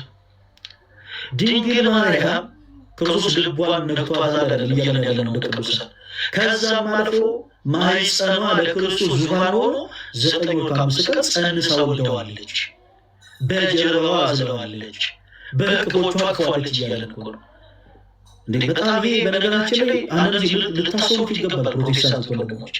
ማለት ድንግል ማርያም በማኅፀኗ መለኮትን ያክል ጌታ ከተሸከመች በኋላ መለኮትን ያክል ጌታ ክርስቶስን ከወለደች በኋላ ከእንደገና ስጋዊ የሆነን ፍላጎት እንደው ፈልጋ ነበር ማለት አይከብድም? ወደኋላ ተመልሶ እነ ጳውሎስ የቀድሞ ማንነታቸውን የተውት እኮ ክርስቶስን ልባቸውን ነክቶት ነው። ድንግል ማርያም በማኅፀኗ የተሸከመችው መለኮት ነው። ለፀሐይ ብርሃን የሆናትን ፀሐይ የመለኮቱ እሳትነት ፀሐይ አቅልጦ ሊያጠፋ የሚችል መለኮት ነው ኢየሱስ ክርስቶስ። ዛሬ በአስትሮኖሚ ዘርፍ ምድር ካለችበት ምህዋር ትንሽ ስትዛነፍ በፀሐይ ግለት ቀልታ ትጠፋለች ይሉናል አንዳንድ ምሁራን። በፀሐይ ግለት ምድር በፀሐይ ግለት ቀልታ ትጠፋለች ካለችበት ምህዋር ትንሽ ስትዛነፍ ይላሉ ክርስቲያኖች። በድንግል ማርያም ማኅፀን እኮ ፀሐይ አይደለም እያልኳቸው ያሉት። በድንግል ማርያም ማኅፀን የመለኮቱ እሳትነት ፀሐይን አቅልጦ ሊያጠፋ የሚችል መለኮት ክርስቶስ ኢየሱስ ነው በማኅፀኗ ያደረው። ይህንን መለኮት በማኅፀኗ ያዘች እናት ከእንደገና ሥጋዊ ፍጥረት አማራት ማለት አይከብድም? ይህንን ፕሮቴስታንቶች ወንድሞች ለእናንተ ተፈርተዋለሁ። ነገር ግን በመጽሐፍ ቅዱስ ውስጥ የነ ያዕቆብ የነ ይሁዳ የነ ይሁዳ እናት የተባለችው ማን ናት የሚለው በደንብ አድርገን እናያለን። ይህንን ሁላችሁም ተከታተሉ። እሺ ሁላችሁ። እሺ ካሜራ ላዙርና ላሳያችሁ።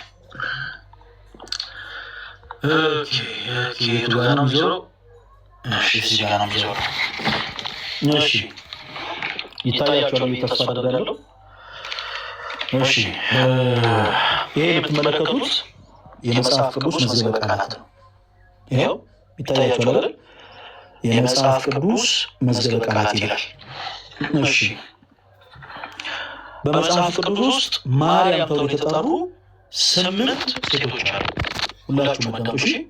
በመጽሐፍ ቅዱሳችን ውስጥ ማርያም በሚል ስም የተጠሩ 8 ሴቶች አሉ። 8 ይኸው ሁላችሁም ተከታተሉ። አንደኛ ማርያም የሙሴ እህት ይታያል። ማርያም የሙሴ እህት አንደኛ። ሁለተኛ ማርያም የዮቴር ልጅ የዕዝራ የልጅ ልጅ ኦኬ፣ የዕዝራ የልጅ ልጅ የሆነችው ወይም ደግሞ የዮቴር ልጅ የሆነችው ሁለተኛይቱ ማርያም ነች። እሺ ሶስተኛ ማርያም ቅድስት ድንግል። አያችሁ፣ ማርያም ቅድስት ድንግል የጌታችን የኢየሱስ ክርስቶስ እናት። በመጽሐፍ ቅዱስ ላይ ቅድም እንዳልኳችሁ እናታችን ቅድስት ድንግል ማርያም የክርስቶስ ኢየሱስ እናት እንደሆነች ይናገራል በቀጥታ። በተመሳሳይ ክርስቶስም የማርያም ልጅ ተብሎ ተጠቅሷል።